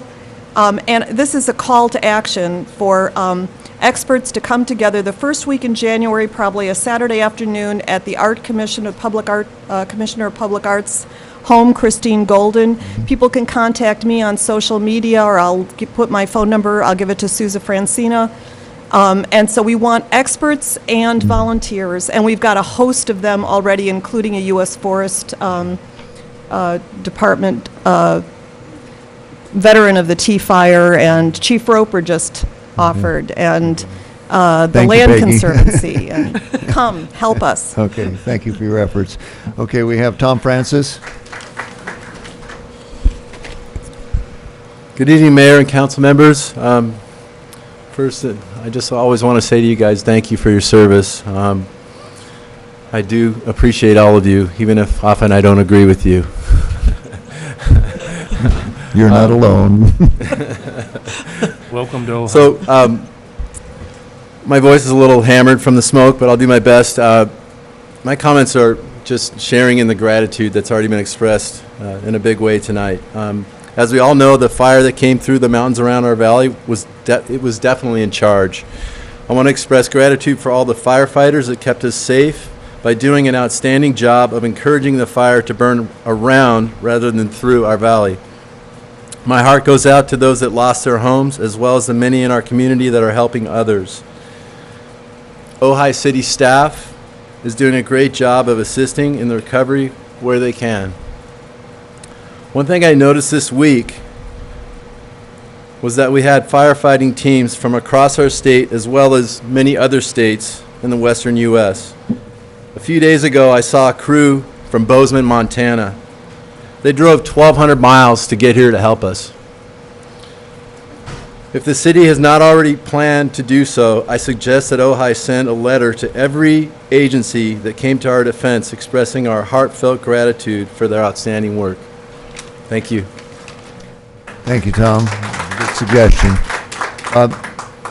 Is Bob Daddy here? If he's not, I'll represent him. He handed in a card, and I cut him off early because of the order of the business.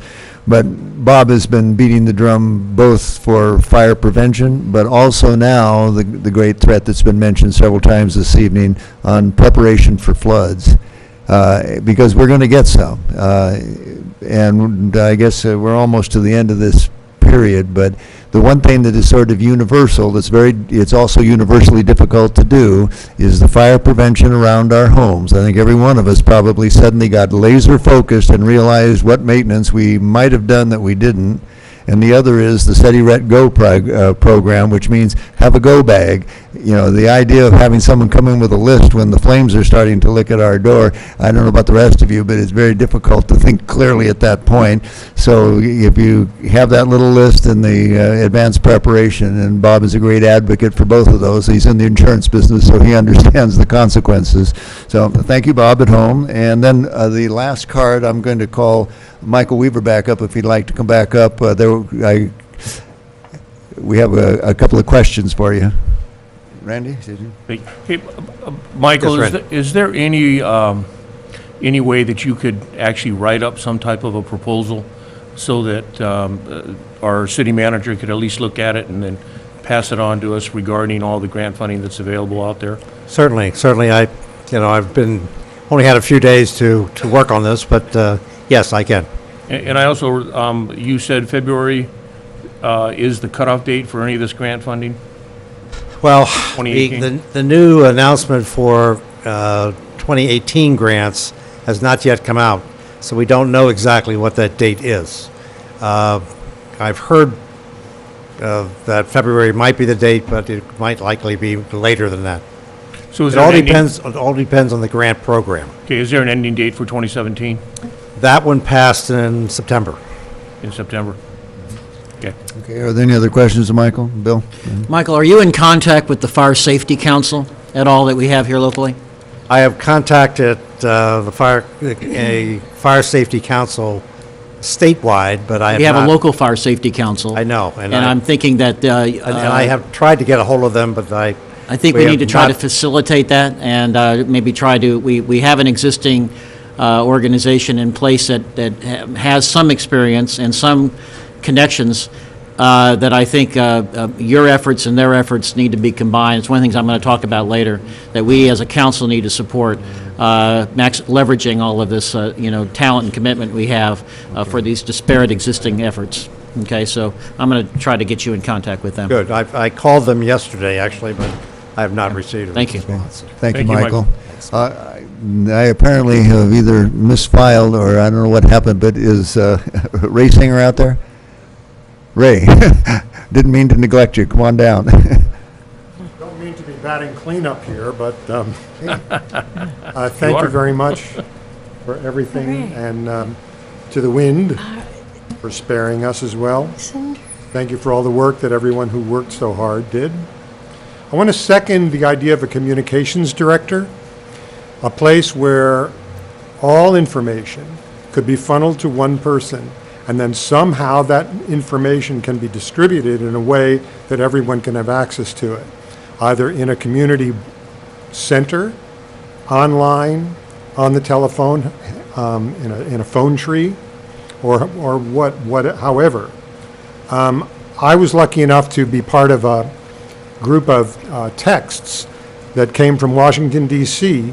A young man who is Congressman Garamendi's press secretary met with our state representatives and our national representatives and CAL FIRE and the sheriff's office and in Ventura here, and sent out on a daily basis, and sometimes several times a day, up-to-date compilations of everything that he could find out. We need to find someone here that can get that information and can get that information to everyone, not just the small amount of people that he had on his list. And I'm sure that Eric would be, his name is Eric Olson. He grew up here. His mother still lives here. And I'm sure that he would be very happy to share whatever contacts he had. For example, we need to get out. How do we deal with ash? Well, we know now that blowers are no good. How many people know that blowers are no good? I think that's another part of the centralized information that we need to get out. A clearinghouse for information for everyone. That's all I really want to say. Okay. Thank you. Thank you, Ray. Ron? Hello there. Thank you, Mr. Mayor, members of council. Apologies for not filling out a speaker card. I got it in a little late. But Ron Solorzano with the Ojai Library, Ventura County Library. I'll keep it brief. I just wanted to say your Ojai Library is open for its normal hours as of a couple of days ago. Wanted to get our staff out here as soon as we could to just do our part for everything that's going to be happening. Library is a place for the community to come together. It's a place for people to come to get information. I know there's a lot of talk about information tonight. We are just ready to work with you all, work with whomever, however we can to help spread information, help spread resources. And if there's anything that we can do to help, please don't hesitate to reach out to me. I have a suggestion. No. Sure. Kids need something to do. You're open. A lot of places that kids normally, we might be able to supply some programs for kids are not able to open. Whatever you could do to outreach and maybe upgrade to our establish just a place and let it know that there's a place for kids to go and do things. You do such a fabulous job with programs, and we're in an extraordinary situation. And if you just get the word out, I think that could be a real important thing. Yeah, we're absolutely open to communicate with any groups interested in that sort of thing. This is actually part of my outreaching in that regard. So if you don't have my information, you can get it online for, I guess, whomever may be watching as well as listening. Ron Solorzano, Ojai Library. Thank you. Thank you, Ron. Mayor, you want Ron, more? just a second. Oh, do you want to? Yeah, just one. Okay, yeah. Sure. Also, it would benefit us if you contacted Steve McCleary's office and interacted with the Recreation and Parks program. I think that's what Councilman Wyrick's talking about, is how we can keep the children in our community busy for the next month or so while school is out. And it'd be a great opportunity for the library and the Parks Department and probably the school board to work together to create an environment to give our children something to do. especially for households where both parents work right now in this situation. Yeah. I'm really happy to hear that you're open. Thank you. All right. I'll send you an email. Yeah, thank you, Ron. Is Bruce Stensley still here by any chance? Oh, Bruce, come on back up. I think we had someone who wants to ask you another question. Yes, sir. And no offense, but I need a break. Bruce, my comment is, I know you're out of Ventura. Is there any way that you could come actually up here and set a date to meet with the chamber Absolutely. and to meet with the local businesses, and that we could post it? So not it's just chamber businesses, but it's businessmen and women in the entire community. By all means, we have a group of consultants. We could find a way to create hours and base here. We can work with the city, we can work with the chamber, we can create some means that have a physical presence, by all means. Great. Okay. Thank you very much. Thank you, Bruce. We need to explore that, whatever we could do. Other comments, questions from council? I'm always up for making some comments. Are we all done with the public? I believe we're done with public comment, and now we're into the deliberation phase based on our amended Okay. agenda item. Well, I just want to say this is only. Summers, is that all right? Oh, Okay, thank you. Okay. All right. Oh, you're the mayor now. No, I'm not. You're the acting mayor. The acting mayor. I'm the acting mayor pro chair. tem. Chair of the meeting for a Okay. moment. Yeah. Well, I just want to say this, as everyone knows, this is only day 8. So I hope that we can be realistic to expect, first of all, we should be grateful, deeply grateful that the town didn't burn down, that we have running water, we have electricity, we have heat. We are in the top 1% of lucky people in the world. I don't care what financial losses we incur, we need to recognize in the scheme of things, we are so very fortunate, the top 1% in the world. So having said that, we've had more publicity than we could ever imagine. If anybody in the world hasn't heard of Ojai, they've heard of Ojai now. It's been burnt into their consciousness, and the publicity is just unbelievable. If you're not familiar, New York Times, The Guardian, every major newspaper has advertised Ojai. So if we work together, we restore the habitat. You know, that we're going to have fields of wildflowers. I can already see it in my mind. And if the business take advantage of the resources that are available to help them, ride this period over, we will survive, and it'll be like the phoenix rising, truly. We will flourish more than ever. We've learned a lot, but it's unrealistic to expect a swarm of people to come while the hills are black and the air is foul. That no matter what kind of business center or publicity, visitors publicity we've had, this is we can't. These things happen. We have to face reality, and I feel that I just can't believe it's only day 8. And it's almost like we're complaining. We shouldn't be complaining. We should just be working together. I also want to take issue with people that judge what other people did. Some people evacuated. They had young children. They had elderly parents. Not everyone could stay behind. I've addressed this already on Facebook. I wrote an essay. I left. I didn't want to leave, but my daughter's house is in the river bottom. The flames came right up to her house.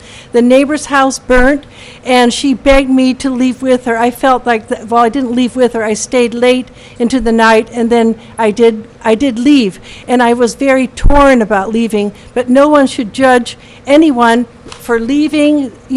We all did our best. I know that our city manager worked very, very hard.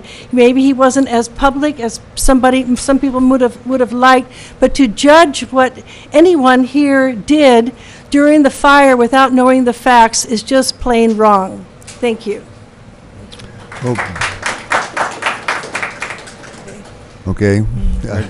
You might want to join me tomorrow night for a talk back when we have a conversation with everybody, just to explain things, but not tonight if we.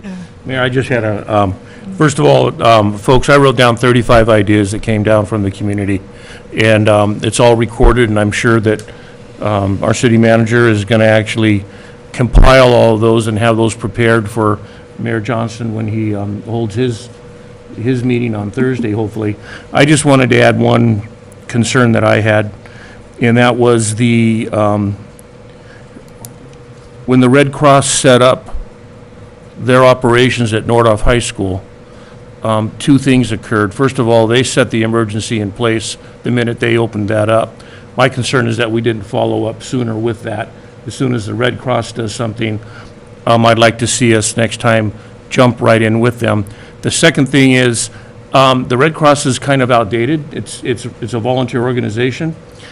I had a neighbor that we lost because when they sign into the Red Cross, they just sign in on a piece of paper, but there's actually not a way of us, if we went there, to actually find them, because they're compiling these pieces of paper and they're moving off somewhere or stored somewhere. So I'd like to see us help them some way or somehow to upgrade their data entry of anyone that goes to a Red Cross shelter in the event of an emergency, so that we as citizens know where our community members are. That's the only thing I have to add to that. Okay, thank you, Randy. Bill? Mayor Johnston, I know I echo everything that Susan said. I mean, these situations, you're in a matter of personal assessment. And I can't believe, I mean, the amount of effort that was put into keeping this community as whole as it could be and continues to be, it's just unbelievable. And listening to all the ideas tonight, I mean, believe me, I think every one of us very seriously is going to be looking at following through, backfilling, et cetera. We're meeting again on the 18th. So, you know, we already had that set for old business, but I think we're going to be taking as many special meetings as we need to take as we get into the next year. But along those lines, I would like to urge the city manager, Mr. McClary, to ask for what help you need from us. For example, we looked at a number of these things that the city really does need to follow through with, but you may need help.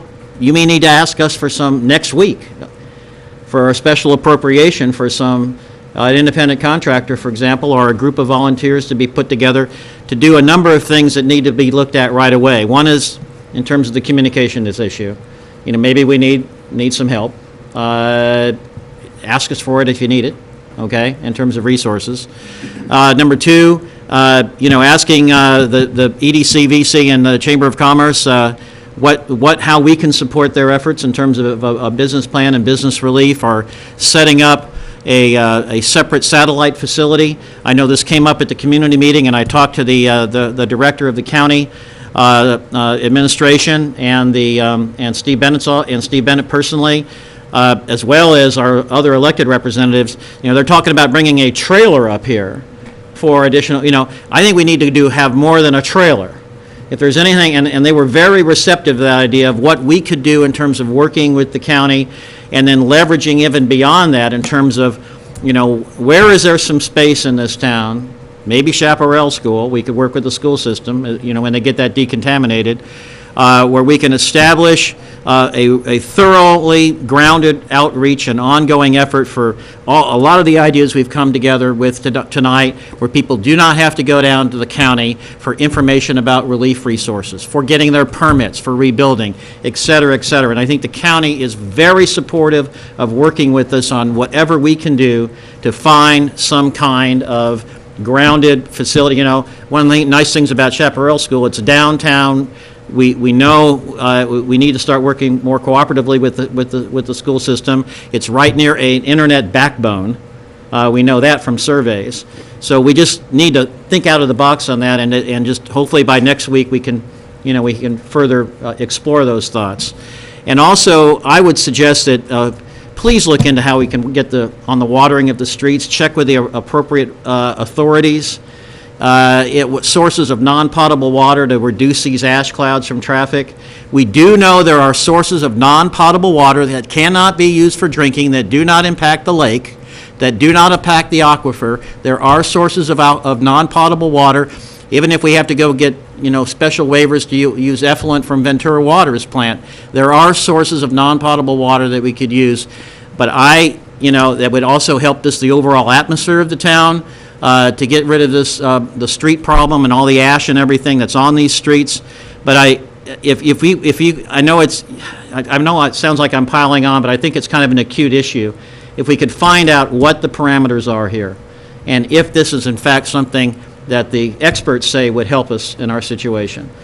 We're working on it. You know, and then County Public Health Department is trying to advise us. We're but 4 miles out of about 30 square miles in the valley. Most of the rest of it's the county. So when they solve their problem, I'm sure they will share it with us. But I agree with you. I don't mind being proactive for our people, you know, Right. in the city. Okay. And then the last thing is, if you could, I really am going to try to personally involve myself in working with Mr. Weaver's ideas with the Fire Safety Council. This is a group that has ongoing activities with respect to grant applications, and again, something that could work out of a satellite office. So again, I really think we need to look at soliciting proposals from them and ways that the city can help in terms of an ongoing effort. So those are the things there's more to, those are the main things I just wanted to talk about. And is there any actions that council can take in support of any of those efforts, Mr. McCleary?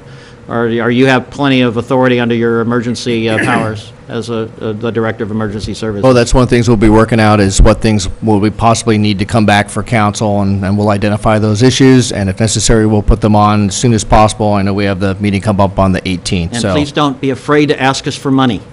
Never am. Thank you. Do you have some, Bill? That you're Yeah.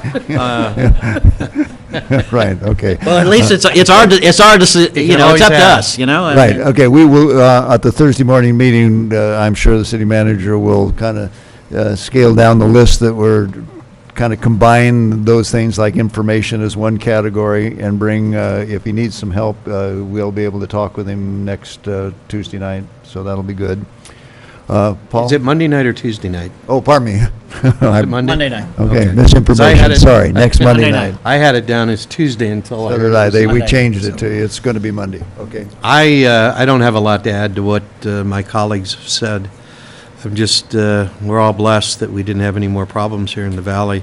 I just want to make sure that through all of our contacts with the state and the federal government and the county, that we don't leave any stone unturned as to what we can look for, what grants we can get, whatever help we can get. I want to make sure that our community is the beneficiary of whatever there is out there. So I would like to make sure that staff is directed that way, and I know the other council members feel the same way. Okay. I just have one more thing to say. We already have a contract with street sweeping for this community. It seems like all we need to do is ask them for additional cleaning. I'm not necessarily a fan of flushing ashes down the street and into our stream bed and storm drains. and our storm drains. Let's let county health tell us. So Okay. in conjunction with that, I'm just saying that we have a street sweeping contract. Let's look into what it's going to take to enhance that. Right.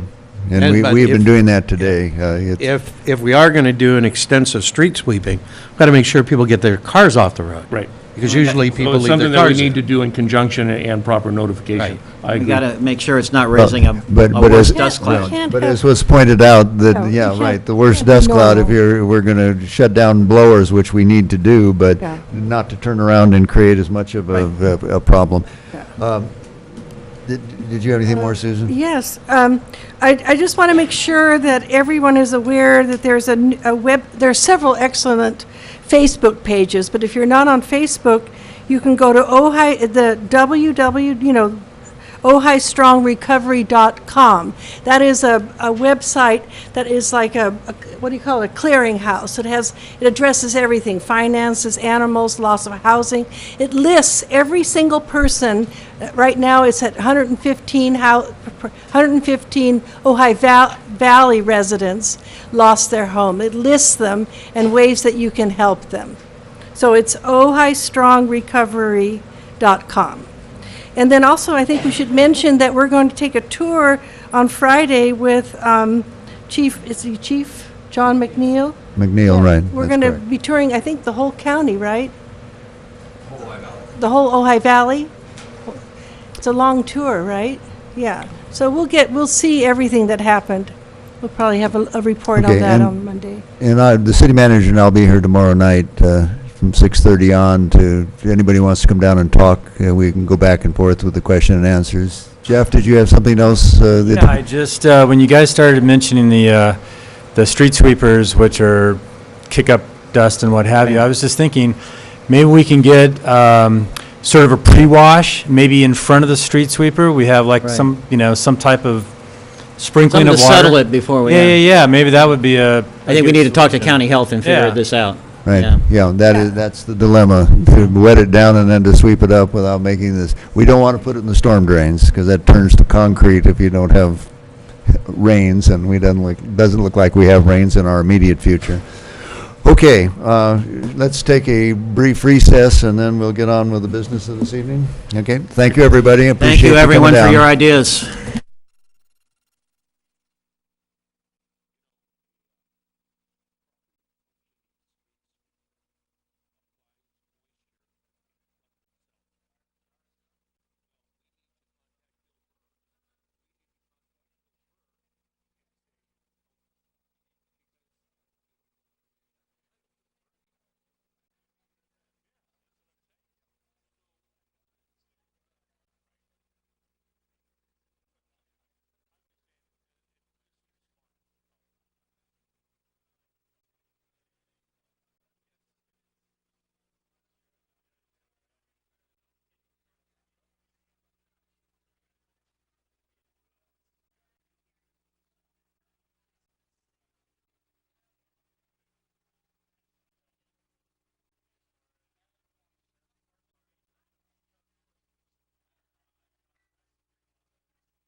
Okay, our next item up is the optional energy, or what they call it, choice option?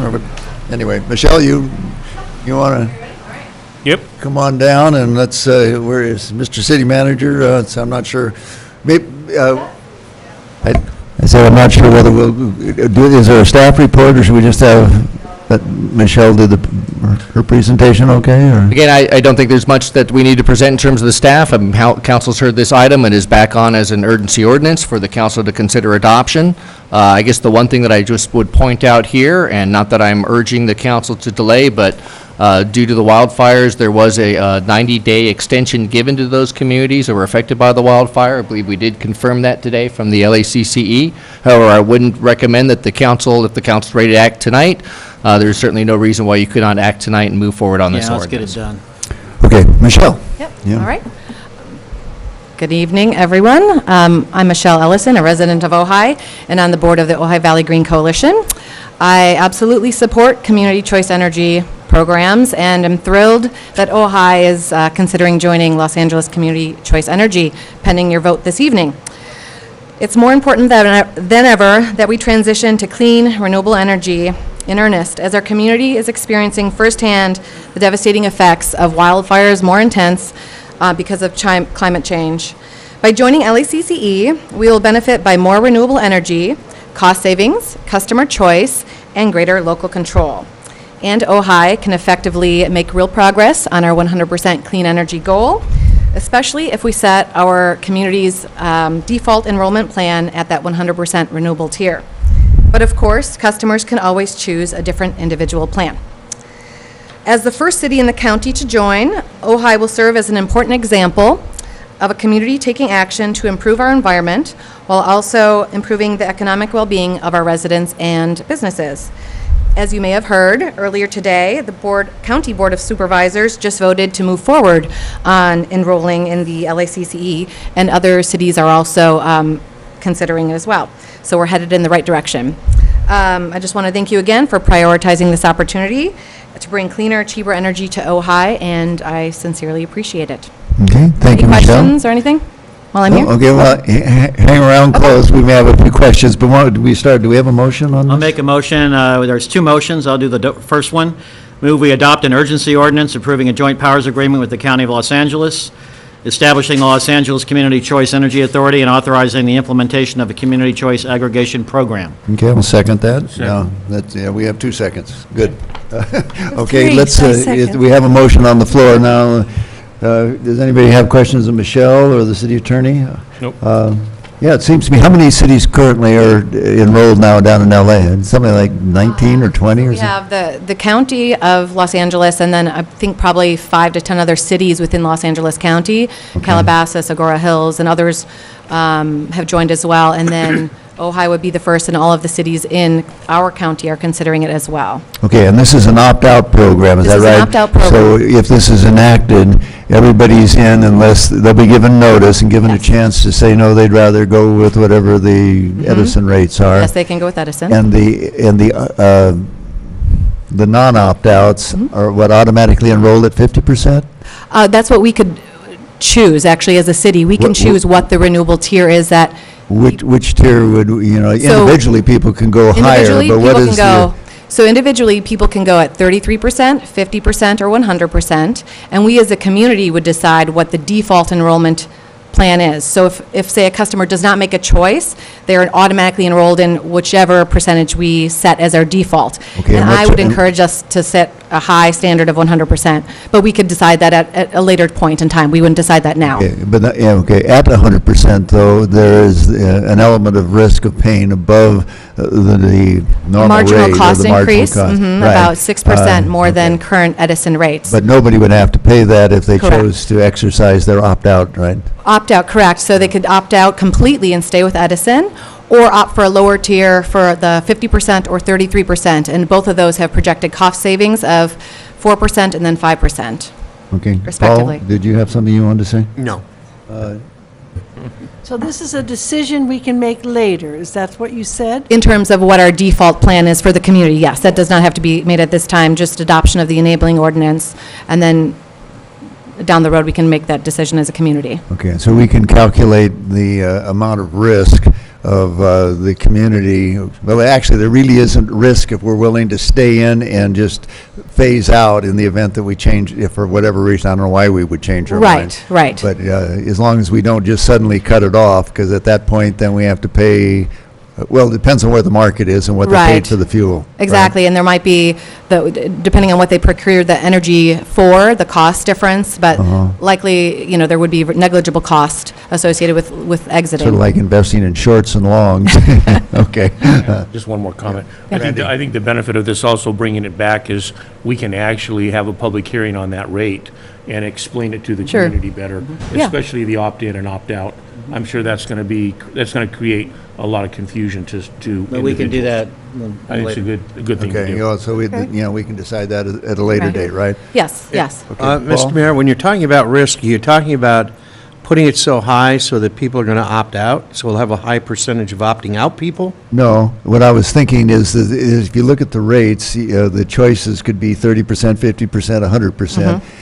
When you get up to 100%, wanting only the renewables and the clean energy, you have the possibility, I guess, at least by studies, that you might be paying a premium for your fuel, but there are people like me, and if you can afford to do it, and you're committed to environmental improvement, it's kind of like making a contribution to the cause. If you come in at 50%, you're going to break even or do better and actually save money. Right. So I just was curious as to what that threshold would be, but we have time to kind of talk that through. Yeah, Well, I think that in talking with Michelle, that they've got it down pretty close. Yeah. Right. That it's about 6% more at 100%. Yeah. And then it's what? A 2%? 4% savings at the 50% renewable tier and a 5% savings at a 33% renewable tier. 33%. Yeah, I was just concerned with if there's somebody who's asleep at the switch, since we're saying you're in unless you tell us you're out, and then we ask for 100%, and somebody wakes up and ends Their up with a bill's gone up. 6% increase. We Oh, need to right, have yeah. a good education program. Right. If we go 100%, which I Right. would support, but we would, if we do that, then we got to be darn sure that everybody knows and they're reminded, so that if they don't want to take that risk or can't, okay, that was Yeah, my I think only the point. important thing is to move forward on this so we give our people the option. The choice, to yeah. deliberate. I agree. Right. Other comments or questions? If not, okay. Mr. Mayor, one comment. Oh, yes. Just to clarify for the council, the act of setting the default renewable levels and thus the default rate would not be done by the city council. That's done by the LACCE board with the input, of course, of the city's director on the board, but it wouldn't be done by the council. Okay, we wouldn't have That's total. one point that should be clarified. Okay, well, we could vote for 100%, and they Correct. maybe they're more conservative and come in at some lesser number, or maybe they don't. And we can always move away from default. Right, and the council can, of course, strongly encourage the LACCE board to set that at that 100% renewable rate. And we expect that in setting the initial plan, the LACCE board will take into account local preference in setting the default renewable level. Okay. Okay. Does the default have to be system-wide? See, it was my understanding that it was community by community, so that's something I would want to clarify too, if it's system-wide or community by community, because I was operating with the understanding it's each individual city gets to select their own default plan, so that's something I would want to. That's worth clarifying because that's not provided for within the plan. Okay, okay, so that's what I had heard, Okay, so. but we have time to study that? Yes. Yeah, okay, that's, okay, any other comments or Well, questions? again, just getting back to, the most important thing is whoever's representing us needs to hear from council for the direction that the community wants, because the community is voicing through us. Therefore, we're going to tell or suggest to that individual, or tell that individual, this is what we want as a community. And I believe our rep is going to be our city manager, am I correct? Or No, we- I'm not That's up to sure. us. Let's not do this tonight. Yeah. No, I know, I'm just. Yeah. Yeah, we'll They have need to clarify suggested. that role also. And that decision can be made later, and the primary representative must be a member of the electeds. Right. Okay. There Yeah, you go. it can't be the city manager. Right. The alternate could be the manager. Okay, great. Okay, would the clerk call the roll? Mayor Pro Tem Wyrick? Yes. Mayor Johnston? Yes. Councilmember Blatz? Yes. Councilmember Haney? Yes. Councilmember Francina? Yes. Okay. Johnson, I'd like to move, Okay, motion carried. Go- sorry, Proceed, proceed. I'm sorry. I'm in a hurry tonight. That's okay, good, I am too. I'd like to move to introduce and read the title of a non-urgency of ordinance approving a joint powers agreement with the County of Los Angeles, establishing the Los Angeles County Community Choice Energy Authority and authorizing the implementation of a Community Choice aggregation program. That's I easy for you to second. say. Okay, well, I'll second it. We got another second down there? Okay, Susan. Okay. Well, I guess this one doesn't need a whole lot of discussion then, does it? We've already had the discussion, so we call the roll? Mayor Johnston, Here. No, yes. Councilmember Blatz, Yes. Councilmember Francina, Yes. Councilmember Haney, Yes. Mayor Pro Tem Wyrick. Yes.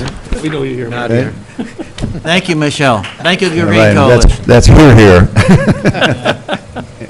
Mr. Mayor, just to note, we will plan to bring that adoption of the non-urgency ordinance forward to council at the January 9th regular meeting. Okay, and then we have, they've got plenty of time, right? Yeah, we'll figure that question out on the community choice plan. Okay, let's, back to all of my crib notes here. Now, are we on the fee waiver? Okay. I wrote this in here. So now we're moving Oh, to okay. amendment to agreement of Choice. building and safety? Yeah, building and safety contract. Mr. City Manager? Thank you, Mr. Mayor, members of the council. It's been a while since I originally wrote this staff report, so, but again, this is the matter before you to consider renewal of the agreement for the building and safety services with Charles Abbott and Associates. They have been providing services to the city for building and safety and code enforcement since October of 2016.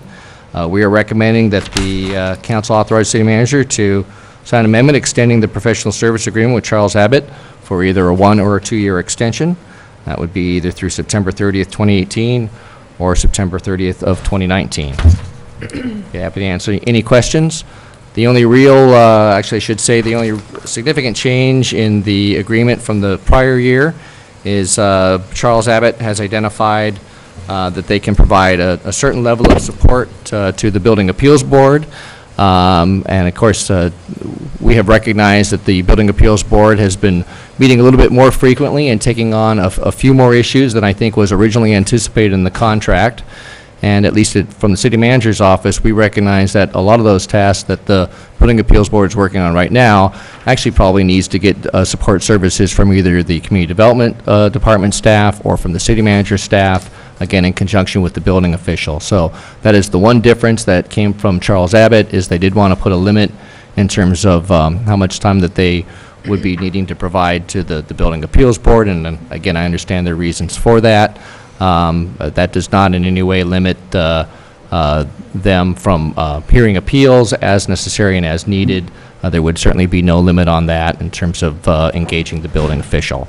Okay, Steve, would you hazard a guess as to how close we are for them wrapping up the extra activities that they're involved in and get back to just being appeals and advice? Yeah, the Building Appeals Board is working through that list of 5 or so items. Boy, I didn't have that list. I know they've worked through 1 or 2. I know they are working on the CAL FIRE map. That is a big issue coming up, and that's on their December agenda. I know they're still working through the building code updates, and we will be bringing back to council the recommendations that the Building Appeals Board did provide on the marketing for the second unit program. We just haven't been able to get that on the agenda, so we will be bringing that forward. They did complete that task. I'd have to check and see where they are on the other tasks on the list. Okay. Bill, did you? Oh, I have a lot of comments. Yeah, I'll try to okay. keep it short. Okay, does anybody else want to wade in before Bill? I'll just, because I just have a couple of comments. The first comment I have is, are we renewing this contract because this is cost-effective coverage for the Building and Safety Department of the city, or is it we're doing this because we don't have our own staff? I believe it has been cost-effective, especially compared to what we had maybe been running the past few years. However, I would not, I would say that it would be worth looking to see if maybe a full-time or staffing options might be a better way to do this fiscally. I know the initial thought when the city went out to do the RFP a couple of years ago was the idea that they needed to get, a staffing solution that was a little more comprehensive, a little more, came in kind of trained and ready to go. However, I do think it might be worth looking at going back to that model. I do think we've received very good services from Charles Abbott. I think the percentage of fees, contract that they work under, gives us some certainty and creates some, it assures that we have the counter coverage that we need without having the fees and the costs run away. I do believe we've gotten good services from them and good turnaround time. Their expertise is not, they don't have a strong area of expertise in code enforcement. I think they've been very solid in the building and safety and the plan check and the turnaround on that. And again, one of the things that we didn't have prior that we do have now through Charles Abbott is we have coverage on Fridays, which we had never had previously. However, having said all that, I do think that it would be worth looking long-term to see if perhaps this could be brought back in-house. We would need some time to do that analysis and bring that forward. I would not object to that being the direction from City Council. Of course, we would need somebody to continue to do the work in the meantime. So that's, can I ask? Susan? So that's my question. Their contract ran out in September. Correct. And they're still working for us. Correct. So my preference would be to have a staff, a local person preferably, that lives here and understands the community. That would be my preference. Okay. But do we need, to, in order to keep them in the interim, do we need a contract? We would need some agreement with them to continue to use their Does it services. It has to be a year? Can it be shorter? We Or could. how does that work?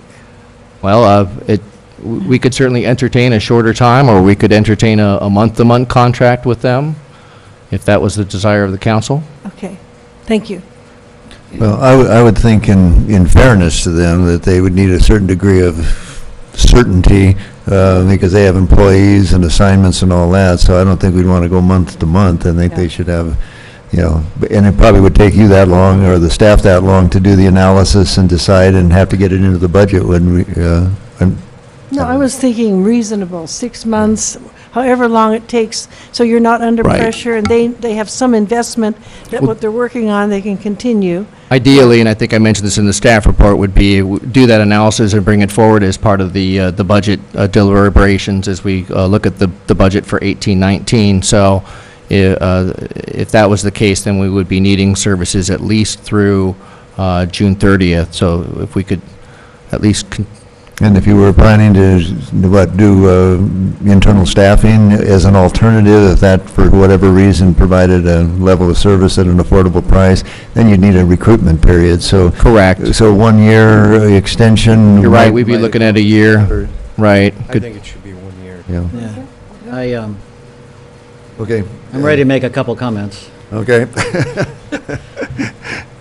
This is set, go. Okay, it's an important issue because Councilperson Haney and I were on the interview team for these, and I've got to say that we were quite clear in that interview process that we were looking for support for BAB, we were looking for a commitment to Ojai and Ojai's culture. We were looking for expertise in terms of code enforcement, going beyond just complaint-driven. And we were asking for, and frankly, I don't see that we got that depth and breadth of coverage from this contract to date, just to be frank. The person who's the building official is, I'm not sure if they're full-time, but they're the main building official for the city of Camarillo. And I think it's, I just got to speak frankly, I think we're kind of an afterthought for them, frankly. We haven't seen we've seen some issues with quality control that have worked against council policy intent, particularly in the non-conforming program. We're looking at 1 hour a day for counter availability in this contract. Is that accurate? I don't know. I'm looking at page 3 of 7. Provide assistance at the public counter during regular building counter hours Monday through Friday from Monday through Thursday, 9 to 10 a.m. And 1 to 2 p.m. Okay, 2 hours a day. And 9 to 10 a.m. Friday. Right, those are the set times to actually be there to, not just to have counter coverage, but to actually be there for permit issuance That language actually comes directly out of the RFP. I understand, and it also says, respond to in-person inquiries, be available for scheduled meetings. So actually, by this wording, they're not available for a scheduled meeting outside of those hours. Is that true? It says that's included in the be available for scheduled meetings or those specific hours. In regards to permit issuance, correct. Right. And so I guess what I'm trying to say is I'm not against continuing this, but I'm not for continuing it with a sense that we're getting the kind of service that we expect, or we, as a council person, that I expect. I think we have an issue where the assurances that were given us by upper management as far as the performance of this firm have not been realized from the staff that has been assigned to us to some degree. And I'm not sure how to address it other than to say I think we have to find a way to extend this without a sense that it's okay the way it's working, that there is some sort of improvement going on, because the combination, and again, I'm not really blaming the city manager's office for this, the combination of going to this firm and the fact that I think the person involved had a lot of time commitments for other assignments other than Ojai, who is our building official. She's, assigned to other cities and other commitments.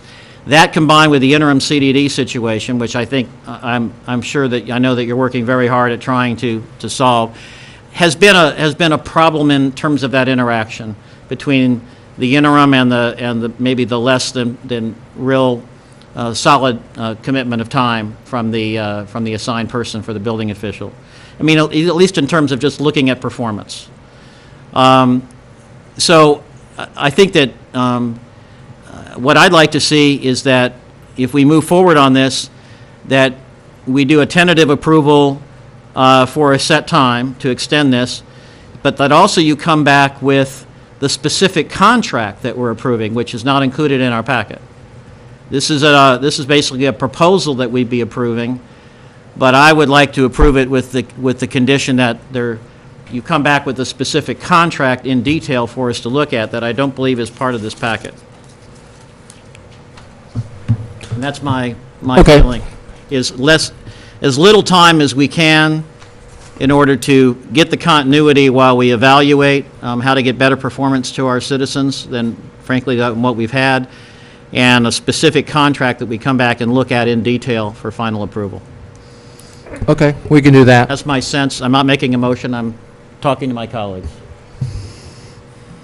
Well, okay, maybe we should start now with the motion. Do we have a motion of any sort? Well, can I add a couple things before we make that Okay. motion, Mayor? Well, first of all, I'm going to go a couple page-by-page things.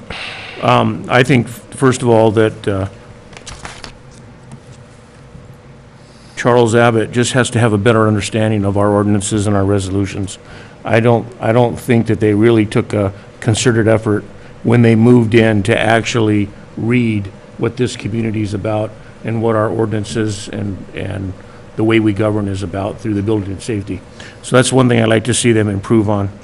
The next thing is on the second paragraph here, actually the third paragraph. Anytime I see the word "as needed," that tells me that we have given up our responsibility and passed it on to the vendor that we're contracting with. So I'd prefer that we don't have any language such as needed, because they're determining that, not us. So I'd like to have something more and guaranteed, which are, and I'll get to in a second, which are the actual hours that they'll be here and that they'll be providing a service. The other thing I have on here is on the first page too, is page 1 of 7, is the CA will also ensure that the building official will prepare and attend all appeal hearings to the BAB. However, an hourly fee will be charged for the building official to assist staff with preparing for non-code related discussions. Technically, it seems like that's all the BAB is about, are code-related issues. So I don't know what they'd be charging this additional hourly rate for, because everything that BAB deals with is our generally code issues or code violations. So I don't know why they'd even want an hourly rate for that. So I'd be opposed to any additional hourly rate fee in this future contract with them. The second thing is, Randy, before you move past that, I'm not sure I understood.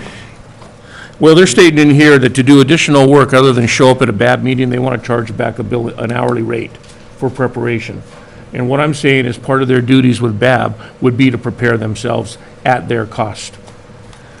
Right, well, I've watched some of those meetings, and that's sort of a pig in a poke, to use an old expression. How do they bid a contract if we have no limits, just like on some of our meetings, but we're working pretty much for free, but they're in business, so for them to... Well, I'm just throwing these as my ideas out. Yeah, okay. Well, I think the point that Councilmember Haney is saying is, the wording may be wrong. Maybe they're entitled to an hourly rate, but what are they going to be working on at an hourly rate that's not code enforcement, code related? Right. We don't have them doing anything non-code related, do we?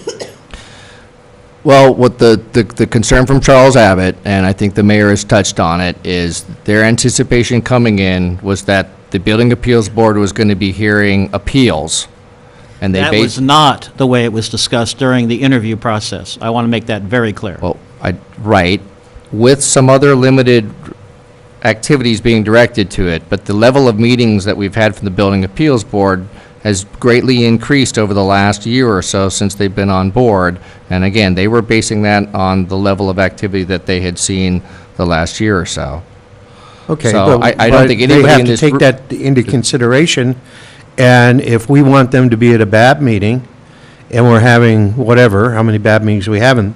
I mean, we know we have 2 planning commission meetings a month. Are we having 2 BAB meetings a month, or are we having less than that? Well, that seems to me we're having less. You know, anytime you have a situation where, first of all, they're earning a percentage, not a combination, that gives basically them an incentive to run charges up, you know, if you're getting more money on a percentage basis.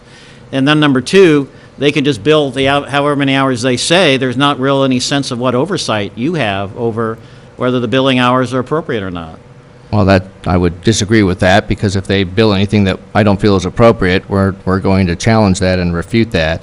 I guess the basic issue for them is, again, the number of BAB meetings, and we're having And the more length. frequent meetings, and again, from their standpoint, it was made clear that it was not just going to be building appeals, but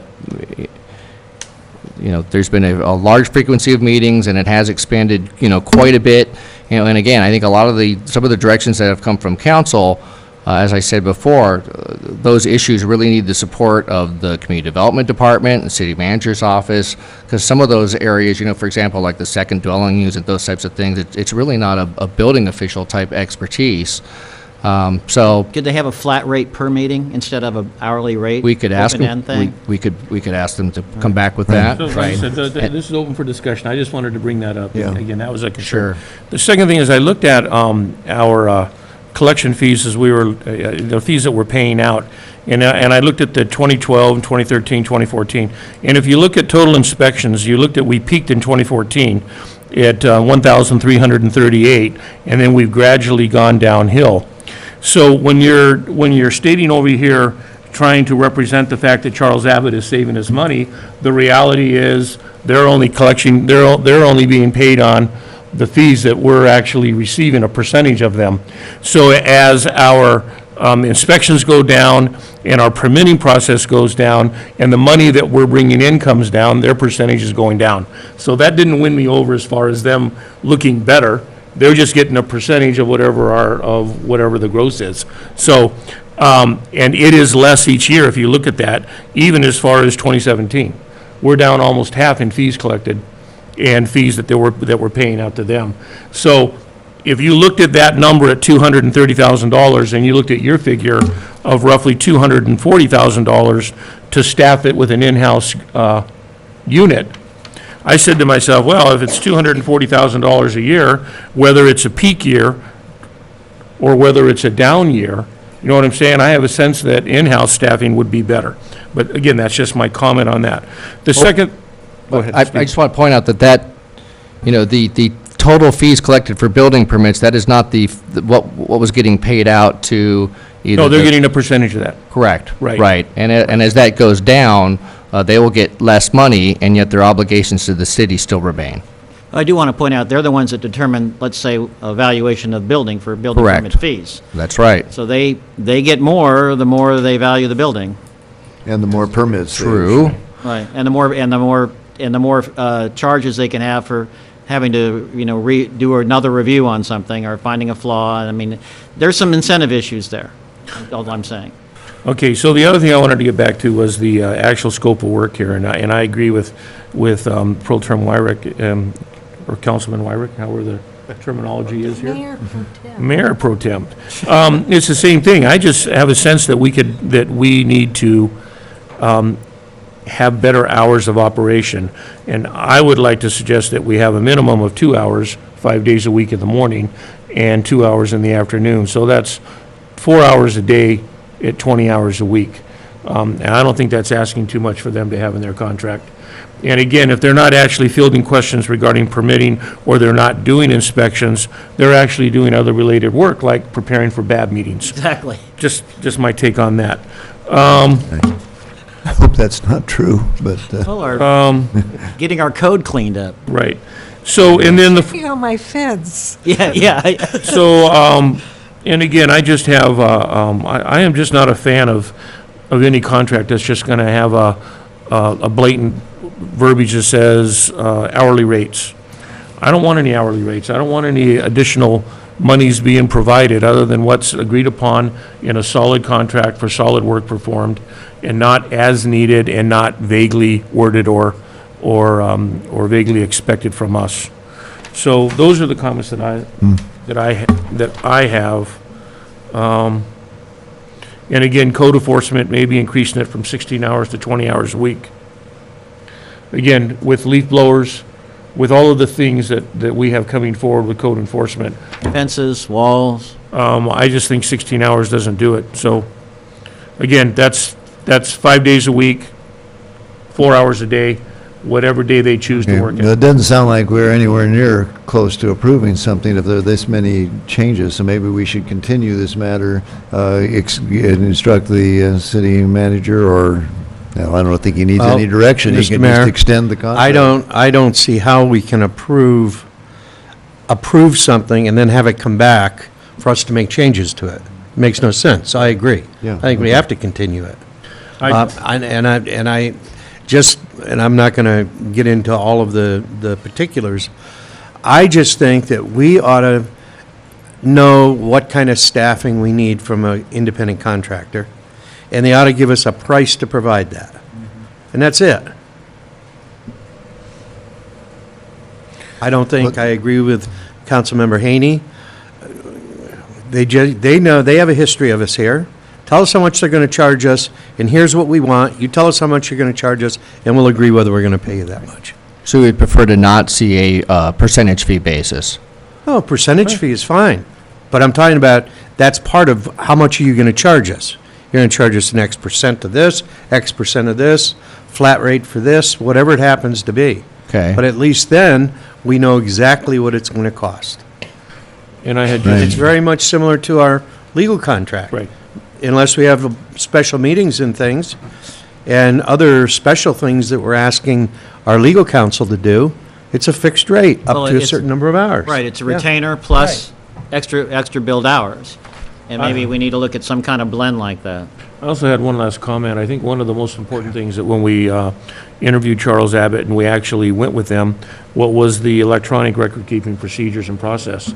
And again, I don't have a sense that that's even in play or has even been initiated. So I'd like to see if we continue with them to get a date certain that we're going to start that, and that. No, they offered that, and I think that the staff just determined that they were close on the design-build program that you had. The Abbott uses their software to track their work. The initial thought was whether we could use Abbott software also for the permit and planning software tracking, and we looked into that, because again, if we could just pull that in, they were more than happy to do that, but we looked at that very extensively, and they did not have what we needed to be able to suit our needs, and that's why we continued to move forward with the Excel. Where are we on Plan B?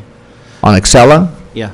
They're working through the bugs on that, and last I heard, they're still have a January 1st rollout date. Okay, great. And Steve, who is that when you say they? They, in terms of who did the analysis, that was city staff. Okay, so who's initiating Selim? Who's doing that? Who, is that James? Is that? I'm sorry, I didn't understand the question. Who's doing what now? You said that we're working on the Selim? Excella, yes. Excella is the permit tracking software that the city has Okay, purchased. and who are we assigned to that? That is a joint effort between James Vega in my office, Matthew Winiger, our interim community development director, Renee, our building official, and then support staff. Okay. And you're saying that's supposed to be operational in January? Correct. Great. Okay. Okay, well, that's kind of a separate issue than this contract. I think we got to continue the matter if there's this much concern, and I think you need to extend the contract. But they're in business, as you're in business, and they have an hourly rate for their skilled people, and they need to know how many hours each client's going to demand. And if we have this flexible thing, I think it's a little different than the professional services when you start talking code enforcement. Because if you tell them how many hours you're going to use, they'll charge you a certain amount. But if we're working on a percentage of building permits, which is an unknown that fluctuates, The code enforcement actually billed on an hourly rate. Yeah, it's a separate. That part is, okay. right. The So rest it's up of it to is. us to just budget enough money for the amount of code enforcement we want, right? That's Right, correct. or tell them we want X number of code enforcement hours a week, and tell us how much you're going to charge us for it. Correct. And this But then we contract want them doesn't to do get that? it. Yes, We it wanna does. get that. Yes, that is an option in there, so. Okay, well, it's getting late, so There I may think. be some public input, I don't Can we know. continue this to the next, or even to the, can we do this to the meeting on the, what is it? The 18th? I don't see why not. Yeah, assuming we can Okay. get the staff Well, work done let's between now and trail it then. to that and see if you can put something together and have, Sure. talk Thank to you, the Steve. council people that. May be a challenge just with everything else that we're working on with the fire recovery and all that, but if we can't get the staff work done by the 18th, we could bring it back on January 9th. Yeah, that's fine. Whenever, Okay. I'd leave it up to you to bring it back. I thought if it was urgent, you All could right. do it. Okay. Appreciate the feedback. We'll work on that. Thank Okay, you. if there's no objection, we'll trail this. Is there any public input? Oh, is there anyone out there that wanted to discuss the building and safety contract? Jeff? Okay, thanks. All right, let's, where are we now? On the, we've How done the about building. the pulled items from the consent calendar? Well, we got reorganization and the The pulled special items. event Should we fee do the waiver. reorganization and get that taken care of? Are we doing the special event fee waiver policy? Yeah, I think we ought to the special events thing. I have to admit, I did not study that, considering what we've been doing the past week, and so I'm not prepared to vote on that item. Well, hold on number 4 then. Right. We did have Are the pulled they? consent items, though. You're I right. have a question, Okay, so we have 3 items left to deal with. We have the reorganization But plus. may I ask a What? question? Sure. On the special event fee waiver policy, is that hanging anybody up? The business owners? No, I do not have any current request for fee waivers. Okay, so they can still have their events as long as they pay? Right now, that would be correct, right. Okay. The only mechanism right now for folks to get a fee waiver is to bring it to city council, and they do not have any requests right now, and part of the previous action from council was that we were going to hold off taking any of those until we could come back with the policy. So Okay. that would be the thing, we're actually not taking in any fee waiver requests right now, but they could still go forward and rent a facility and pay the fees. So I just want to make a suggestion. I don't know what the fee is, and I don't know how much this will impact our budget, but wouldn't it be a nice gesture if during the Christmas holidays, in light of the fire and all the other hardship, that we just waive till January 1st, or is that too much? No, Whatever is in place, everybody knows what's in place. The only difference, you don't have any applications, right? That's correct. Okay, so we're not holding anybody up. We really need to get this thing simplified, so this isn't coming back to the council for, come up with a two-tiered program that delegates we trust in our staff to take care of the simple stuff, that where you want to waive, and the rest of it, people should pay the cost. We shouldn't be charging more than what it costs to provide the service, so we're actually making donations every time we waive, and as Steve, okay. So I'm sorry, Mayor, but we did put this on hold, and I think we're having a discussion. So if this is on hold, let's hold our thoughts and bring this back. Do you need a Well, motion? okay, I can buy that. Do we need a motion to continue this? If there's no objection, we'll continue this matter, and let's, Great. assuming we have a little time other than touring the latest disaster, Okay. I promise I'll try to read it all, and, because I'm one of the ones who wanted to press this. I think that we really got to get something that could be done. So, okay, we'll move on to the next. We had 2 items pulled from the consent agenda. No, we had 3 items pulled. Three. Yeah, okay, so it was what? HI. HI and? H-I and K. Okay, so which one, Randy, you want to talk about? Well, let's start with H. I just had, I just wanted to discuss this transient occupational tax audit plan. And the concern I have with it is, first of all, the fact that we did perform an audit, and the fact that we did come up with some money that was paid back to us, and that we never recovered those funds. So that's kind of a sad state of affairs for the city of Ojai. And apparently, we never even issued the deficiency notices. Right. So, having said that, obviously, if we do an audit again, hopefully we're going to be more prepared and we're going to collect these fees, if there's any owed. The second thing I had is, I think your comment, Stephen, here was, you felt that performing the audit on 13 facilities or 13 vendors or 13 businesses would be too costly. And I just kind of relate auditing the same way as I do auditing on taxes. What keeps you honest is the fact that you could be audited. Correct. We don't need to audit 13 businesses every year. We could audit 3 randomly, and lower our fees. And then you can come back to council and say, during the audit process, we discovered a number of problems, and therefore we feel we need to audit all. Or you can come back and say the audit process came up, everyone is paying their TOT fees. We feel comfortable at this point in time, and then next year we go ahead and audit again. That's my take on it. Okay. I had this on my list to pull off, and I'll be blunt. This is a financial administrative responsibility of staff. This was brought up when we were doing the budget the first time, and we continued the budget, and the question was asked. And then a budget came back to us with this information, or should have had this information in it, and there was no, according to this, there was no appropriation in there. This is a responsibility, and how we do it, I agree with you, Randy. I think that you don't want to audit everybody all the time. And when it says to deter any gross offenders, no, that is not what an audit is about. It's to find out what is owed legitimately, because sometimes it's just a mistake.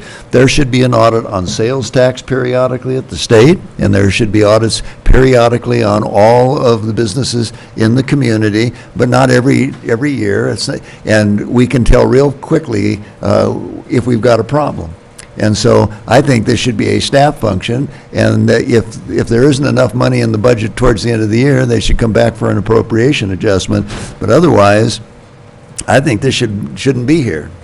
Okay, Bill? Mayor Johnston, I'd like to know, what is the statute of limitations for issuing deficiency notices from the last time we did this? I don't have that information. We will confirm, but I believe it will be 3 years, and thus, from 2014, it has run. Okay. Well, again, and I assume we can be assured that if whatever audits we do in the future, even if it's just a few random, that we won't repeat that mistake? Absolutely. I just want to note that this was done prior to the current administration. Absolutely. Right. And I would agree, there is absolutely no sense in going through the time, effort, expense for both the city and the hoteliers and spend the money to do the audit and then not follow up with the collection. It does not make any sense to me. Thank you. Mr. Mayor, I completely agree with you on this, except for one thing. I do think that we as a council have to determine that if there was some past due tax due in the last audit, do we want to go after those people to collect it? Right. And if we do, then we have to check on the statute. I know it's either 3 or 4 years, but it very well could be 3. But it Right, might be we'll 4. confirm if it's 3 or 4. One Might be approach 4. would be the council could consider engaging one of several government plaintiffs' collections attorneys that takes the work on contingency. That way you're not paying by the hour if the collection is unsuccessful, but if it's successful, you get a percentage, the attorney gets a percentage, and it ends up being, if you collect anything, it's a net revenue, but you're not paying by the hour, so you don't throw good money after bad. Mayor, I have one final thought. Just one more to follow up on that. The payment of tax, though, is that a civil matter or is it a criminal matter? If you fail to pay your taxes? It can be pursued in both contexts, so we could pursue criminal remedies as well. Depends on where the money lies, how judgment-proof the person is, and the ultimate goals. But yeah, in the end, it is also a criminal remedy. Okay, thank you. I think we should be looking forward just to prevent these kinds of problems and just, it's not like we think we got crooks out there, but every city's had this problem, and it usually happens when somebody is starting to be in trouble with their business and then they leave town. In our case, most operations are small enough that it would be difficult to justify the cost of chasing it if you once let it get away. What you want to do is work with the people at the time they're still in business and get it collected. So, and the only way you know that is if you periodically audit. And it should be a very simple thing. It shouldn't be very expensive and have a good, we don't have that many hotels and they're honorable people by and large. I believe where we lost out on this a few years ago is I think the person did leave town. I know in Ventura we had that problem and, it's better to prevent it than to try to correct it afterwards. Yeah, I completely agree, and I think what we need to get to is, in the past, the city had done this, not on any type of a regular basis, and we need to get this as part of a regular basis, as part of our budget appropriation, and then we can handle it at the administrative level. So I hear your comments, and I agree with what I'm hearing from council. Concur. My final thoughts on it are, if we know who we audited in the past and they're still in business, why don't we start auditing them this time around, and we'll catch them on the front end and work with them if they're bad actors to become better actors. Pretty sure That's where I'd start. Yeah, understood. I think they're gone, aren't They are. Yeah, right, okay. From my understanding. Mr. Mayor, I would be willing to make a motion to support what you had said, if that's what required. Yeah. That, a motion that it be staff's responsibility to do the audit function, and if at the end of the year they need appropriation, they come back to us with it. Yeah. Or that can just be direction. But, okay, just a second. Okay. Come on down. But I do have to talk about this because, and I wrote this one out this time. So in 2014, I was one of the 9 hotels audited. First of all, I have the citation that the city wrote up, or for the agenda and what have you. I can't believe you guys put that. I can't believe you guys wrote that. That's gross negligence. By all definitions. In 2014, I was one of the 9 hotels audited by the city of Ojai. After retrieving all the documentation from storage, providing it to the auditor, as well as the space of my hotel for the auditor to review all the documentation. They looked through the material for approximately 2 to 3 days, again, at the hotel. For the next 2 months, we were with the auditors. We were at the auditor's beck and call as we received endless requests for specific documents and information with no explanation as to the findings. Most of these requests were documents that the city had lost. At the end of the process, I requested a report listing the findings from the city. If you look at your contract from the auditor, they were supposed to provide a follow-up discussion with the hoteliers. I actually looked forward to that. Never got it. There were telephone calls, emails, etc., that I sent trying to get the final word so I would know what to do with all the records that I had provided. The city never responded to this request, and even a year later, and this isn't Rudy, this is a former finance person. I asked for a report.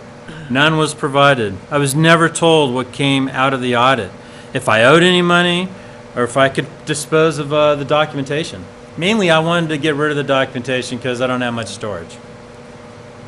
Now, 3 years later, I hear again about an audit. This is the first time that I've seen any information regarding the past audit. First information that I saw with regards to the 350 in, what is that, unreported TOT revenues, 750. And then one guy, one hotelier, don't know who it is, actually don't even, I can guess, there's a couple hoteliers that I could guess, but regardless. But that guy or that person represents basically 90% or whatever it is of the outstanding or the findings. The loss, yeah. The unreported TOT revenue. So was I one of the 350, 750? Who knows? I don't know because the report at the conclusion was never done. What a waste of time and money. You guys, or the former regime, administration, what have you. I mean, Steve was assistant manager. I don't know what happened to those reports. And in your documentation or your notice, you basically said, records do not indicate whether the city issued deficiency notices to any hoteliers, and it appears that none of the proposed assessments were collected by the city. Records don't, I mean, are there any records? Did the audit just kind of like poof, disappear? Don't know.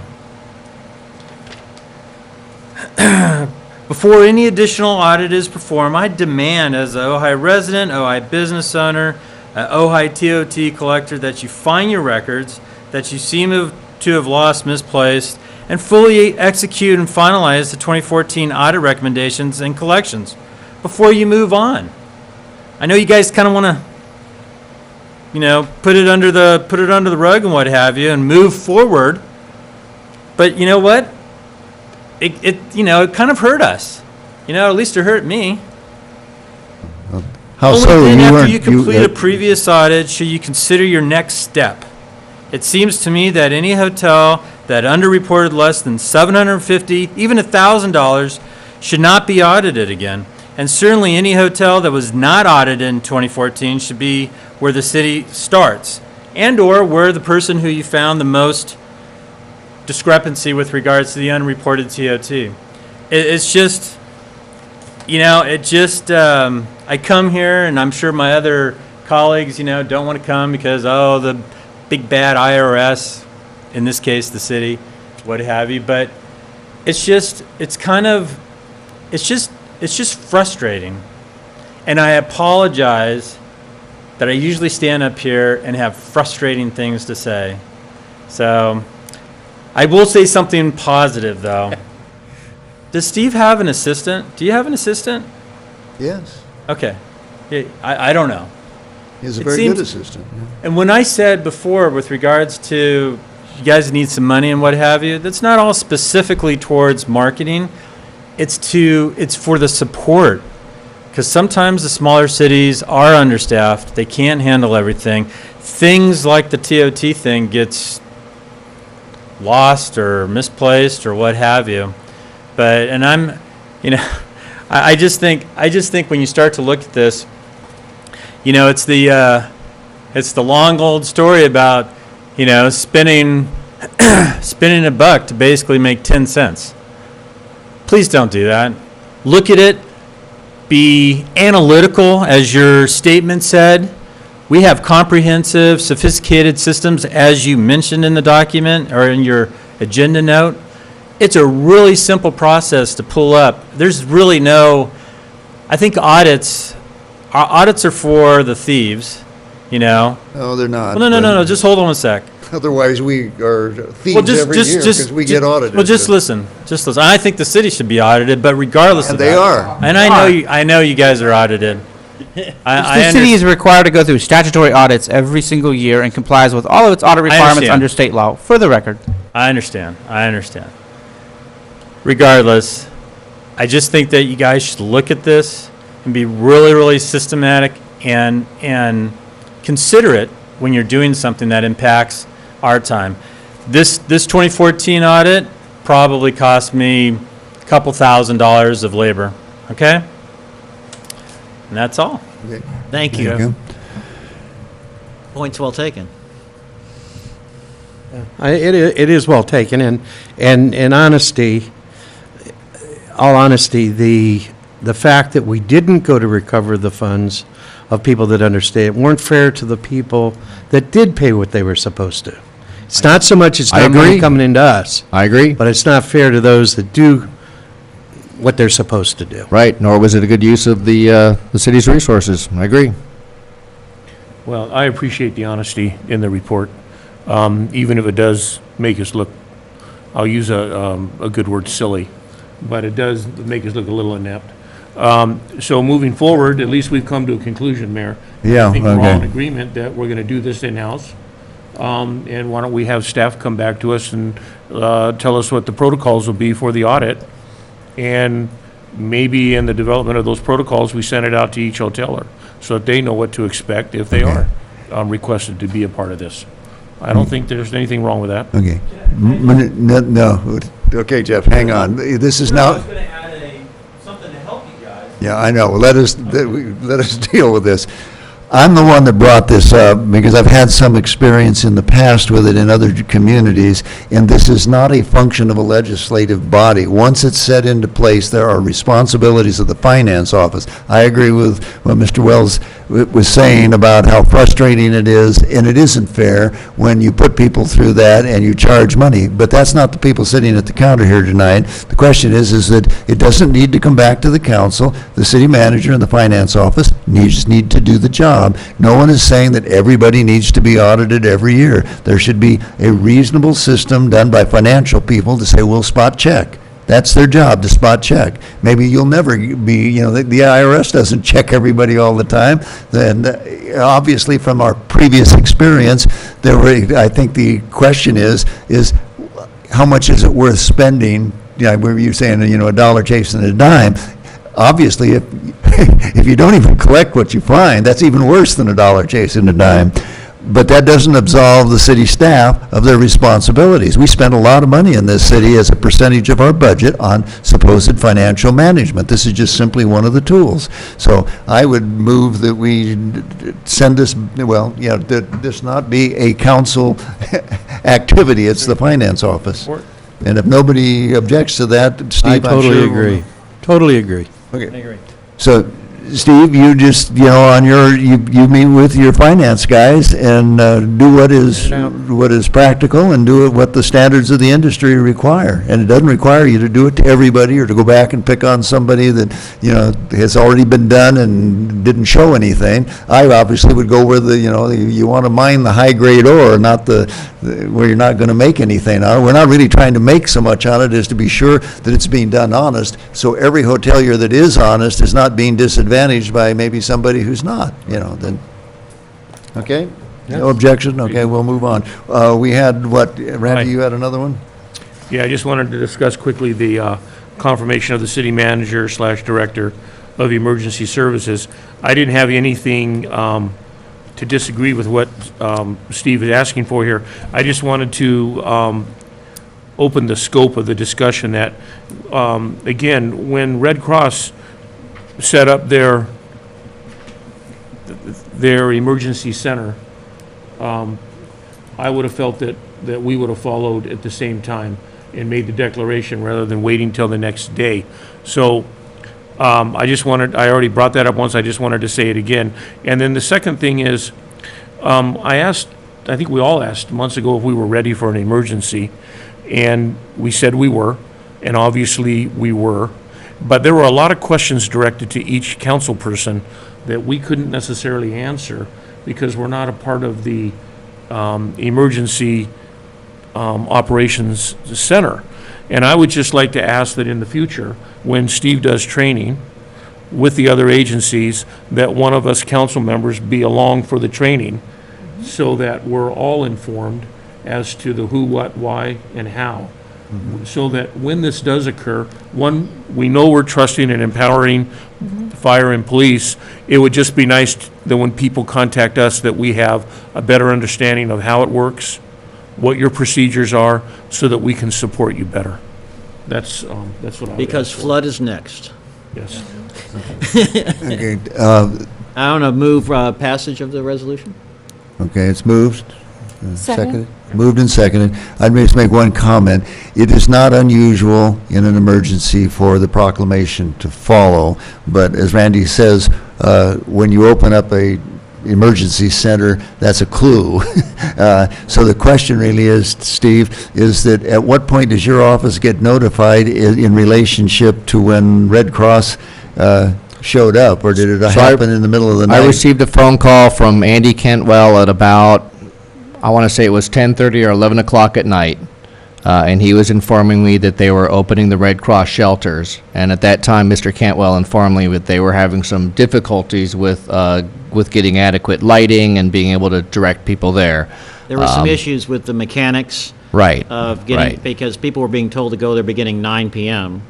And I think it took them a couple hours to get the power on, Right, right. So, emergency power on. as a result of that phone call, I actually got a hold of Mr. Grant, our Public Works Director. Mr. Grant was still working in the office at that time, so maybe it was about 10 or 10:30. And Mr. Grant immediately went over to the high school and assisted Mr. Cantwell with identifying some generators and some lights to help get it going. I was here the next morning before sunrise, and we had the local emergency declared by about 8 a.m. Okay, so because it happened at the time it happened is one, and maybe you can just make some notes, advice to future officers or to yourself when we have the next one. It would be nice to do it at the same time, but in effect, it doesn't, just like it's coming before us right now, what we are doing is putting ourselves in the queue to qualify for state and federal assistance. And so, but it looks better. I don't think it means that much different. In the middle of the night, I wouldn't expect you to jump out of bed and rush to do it, or you can say, I hereby declare the emergency and have the paperwork coincide at 10:30 from wherever you are. I think the concerns that were conveyed to me was that Red Cross was open and we weren't. And that was a concern, that they just felt that something of that nature should be done in conjunction, and why wasn't it? That's all I'm... Okay, so you're really talking not so much the proclamation, but when the EOC opens up. Right. Okay? Right.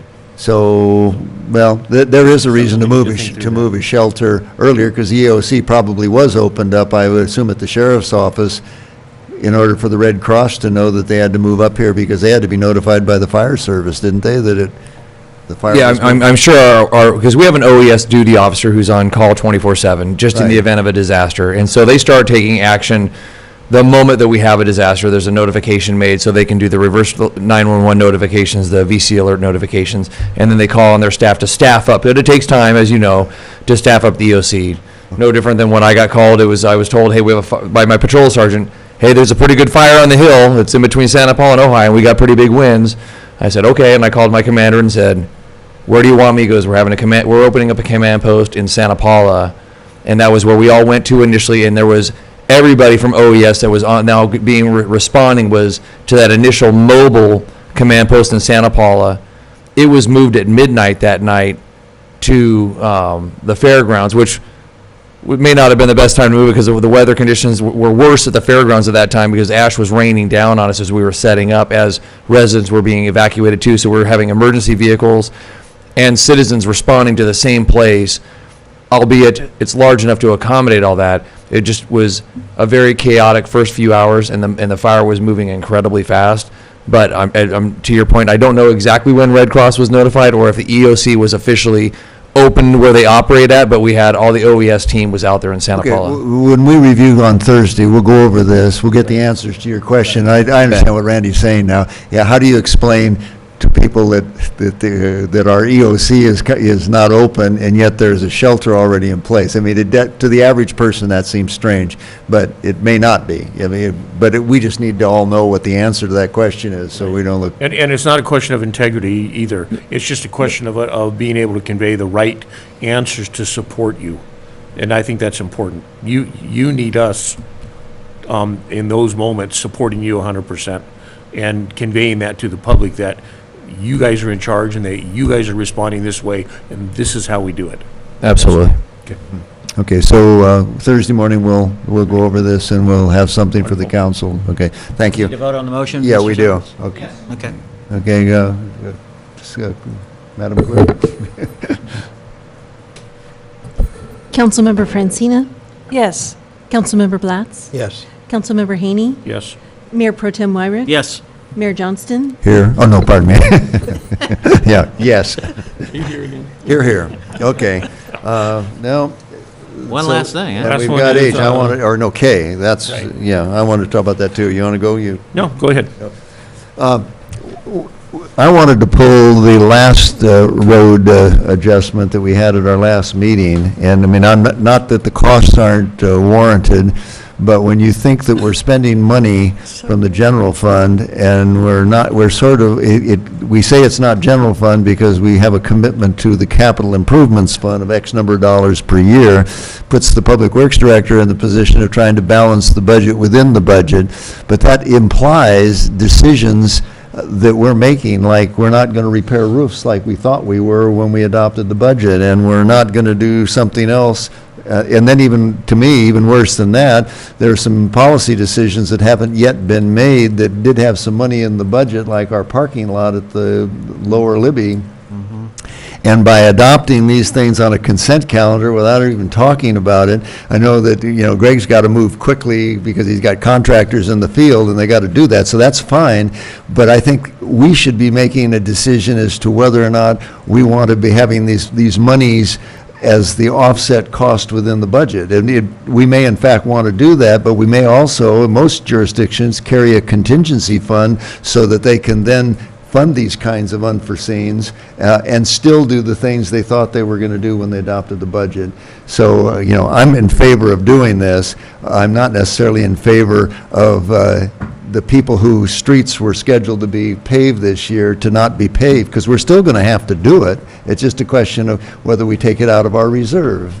Bill? And my point about that is I completely concur with that. If we promise people it's coming, that this is the year, and we're staged, and we've got the specs written, then why don't we just kind of think of this as going into a 2-year budgeting process? We may well have to significantly cut back on the next cycle. Correct. To make up for this, but not to suspend. That seems to me penny wise, pound foolish, to suspend this if we're staged and we've got the specs and we're ready to go. Right. And we just make the adjustment with the next budget cycle as necessary. Because we're already behind. We're not giving enough money to Public Works to do all the work. We could think we're really making an improvement by paving these streets, but if the life expectancy or the useful life of what is being done today exceeds what the replacement's going to be the next go-around, somebody's going to be right back in this mess, because we got some streets that are starting to verge on third world if you've driven the town. Oh, yeah. And I'm sure Greg can spend all the money we'll give him, but when we're giving money for optional things, well, we're not doing the necessary things. Complete streets is a great idea, but to be spending any general money at all on complete streets and not have the roads paved, to me, is verges on malfeasance. I know that there are reasons for why we do it, or why it has been done that way, but I would hope we would change that, because there are times when the county is paving up here, and if we put our money in when the county is here, just what Bill said, when everything's staged here, you can get much better prices. Right. If you wait and have to do it on your own because of a necessity, you're going to pay much more. So anyway. Well, and I'll give another thought too, in terms of, people have, I agree with your comments completely about complete streets, because part of that is sidewalks, pedestrian paths of travel. To remove the Blanche Street sidewalk infill from the bike trail to City Hall, that's not just a complete street swing. That's just that's a pedestrian path of travel, ADA issue as well. And people are expecting it. Right, and I don't have a problem with that kind of a if you're actually completing a pathway that goes somewhere. But then when we have, at the same time, we have have to put money in the budget, was it, Greg, for a retaining wall over here on Ventura, just one short block away, and we're going to try to run another complete street on that side. If we ever sat down and really looked at the economics of this, There are places where we need to do it, and then there are places we can clearly do without it, and we have done without it for 100 years, and some of the people would prefer it that way. And I think for a lot less money with a hedge cutter, or trimmer, we could go through this The hedges on town. the city right away, Mayor? No, the hedges on the city right-of-way sidewalks that can't be passed because the trees are growing I there. know. So why we're putting in more sidewalks when we don't even... I agree. Right, okay, but I think we really need to think of it very practically, and if we can't, I know a lot of people say this is Ojai, and I walk all the time, and I walk in the street. I walk towards traffic, and I know that as a pedestrian, I gotta look out for me, because I'm not gonna come out on top running up against an automobile. And most people around here kind of do that, but we now have a lot of guests, visitors, the tourism, and we need this thing like on Blanche, and maybe we need one on, we need one on Montgomery. There are places where we need it. And particularly where the bicycle path crosses, so that we have an actual transportation corridor. But we can't afford, nor are we on top of this project when it comes to spending the money. And I know Greg's tried to get priorities on the thing, but then if we end up taking money away from paving streets to do this, it's just a matter of, it needs to be more. But there's also an issue here, and Mr. Grant has already pointed out the issue. We had some problems with the consultants in terms of the coring. They didn't have proper coring for the proper conditions of what we were dealing with. Well, Yeah. I don't know if it's the consultants. I think that we have problems with intentionally being optimistic about our streets. Our streets are very old, and it doesn't have base material under a lot of it. And for us to think that we're going to be able to go into these kinds of things with or without cores and not have these problems, that's why we should have contingency. I agree with your point, yeah. Right. Well, I think we're all in agreement as to how we want to fund this, and that we want to make sure that it's done this year, and that we're not going to, in fact, I just want to say, Greg, thank you for coming up with some ways to manage your resources and get things done that we've asked, while providing us an idea of what we could put off.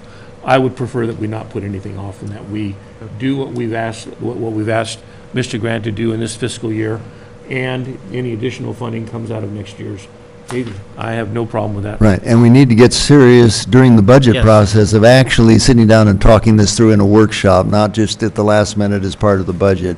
What is our policy going to be regarding paving our streets? Complete streets start with complete pavement, and then, and safe corners, and... We'll be talking about that. Yeah, right, okay. And then with the appropriate... my final thought Yeah. on complete streets is, I agree with you, Mayor, on that. I agree with Bill on that, but I'm thinking right now. That sounds like a politician. But councilperson. what I want to say is, what I'm looking at specifically moving forward is stormwater capture and retention into anything that we do regarding streets. So I don't know how that phases into complete streets, but retention and capture should be our priority as far as any enhancements that we're working with through on streets. Would the appropriate motion be to approve the change orders and delete the two cost reductions? Well, why not just approve the change orders? Just approve the change orders, period. The change orders, so they can get on with the work that they need to do. Nothing else. And then but just for the record, that we're not endorsing the deductions if we have to do a 2-year cycle. Right. Could I add a comment there? Yeah, and we did intentionally set the recommendation up to be a zero-cost change order. So the idea was to add the full-width milling of the streets that were in poorer condition, and it would be offset by deferring some of those streets. So basically, it's an increase of $142,000 for the full-width milling, paid for by deferring some streets paving. So if We're not deferring now. You're staged, and you've got the specs written, right? Right. And you've got the bids. Right. And we can offset in the next budget cycle to have this even out on a 2-year basis. That's right. It'd be the next, it'd be essentially dipping into the capital improvement fund if all work was completed this year, and take it to a negative balance that would have to be paid back And in then next year. recapture in the next fiscal year. Right. So I'll defer to the in city essence, manager. we'd be devoting some portion of the city reserves then to cover, Right, right? I understand that. Right. But we'll recapture in the next fiscal year. Understood. Okay. So part of the motion will need that appropriation from the budget reserves. Yes. Okay. That's my motion. But Essentially reducing the future paving cycle. Every 2 years we have a cycle, so we'd reduce Yes, that. which is a lower life cycle cost, because you're not having to duplicate staging and spec writing. Right. And so I just want to make sure that's an increase in the change order, be an approved dollar amount of $142,000. Right. The change order to do the work now is, I think we should approve. I think we just should make it clear that we haven't yet made the decision that we're going to defer on the other things, but we'll have to come up with the money someplace, because it's not free, and the fact that we shift this way, we still have the expense, we just haven't made the expenditure. Right. Yeah. I agree. One more note would be Blanche Street. We had proposed, we did add the sidewalk from the bike trail north up behind Bank of America, so we made that connection. It's already complete up there. And then on the south of the bike trail down to City Hall, we were proposing sidewalks on both sides. So this was actually removing it from one side. It would only, we'd actually have a complete sidewalk on the west side only, and that would save us some money as well. Right, okay. I mean, that I think makes some sense. Absolutely. Yeah. Right. Okay. Okay. Very good. Okay, so we have a motion to approve the change order? Yes. But I just want to make a comment that I think the lesson to be learned here is that the way that the budget comes to us, where it seems to be, we're in the red, we're in the black, we found this money, we didn't find this money. When it came to us in final form, there was no money for a contingency plan. And I think we have to be able to find a way to have a contingency fund in order to fund these kinds of things when they come up. Right, because the reality is, we are structurally in balance. We're just kind of hiding it from ourselves. That's right. And we need to put it on the table and say, this is the truth. Because when we make other optional decisions to do nice things, we're really just making that problem worse and not knowing it. Right. Yeah, so- And then we don't know with the closure of the hotels for this period of time, how our general fund is going to be affected right now. I think we're looking at a smaller program next year. We'll come back with that We're gonna have a analysis. hit, there's no We're question. definitely going to have a hit. Correct. But I just don't want to be penny wise and pound foolish. I'm going to repeat that 3 times. I mean, once you're staged, you don't want to have to restage. You know, I agree with that 100%. You need to do that, and we need to get those economies, even if we haven't figured out what to do. Now, I know as a public works person, you don't like to do a whole lot of work up front and then get all screwed up with debts. That is, well, gee, we borrowed this money, so next year you don't have any money to do any work. You don't have any debts. We have the debts that we're creating by not paying attention to this. Right. So I move to approve H, I, and K of the consent calendar. Okay. Councilperson Haney, we have approved the first 2 already individually, and I believe there's already a motion on the table for this one. Yeah.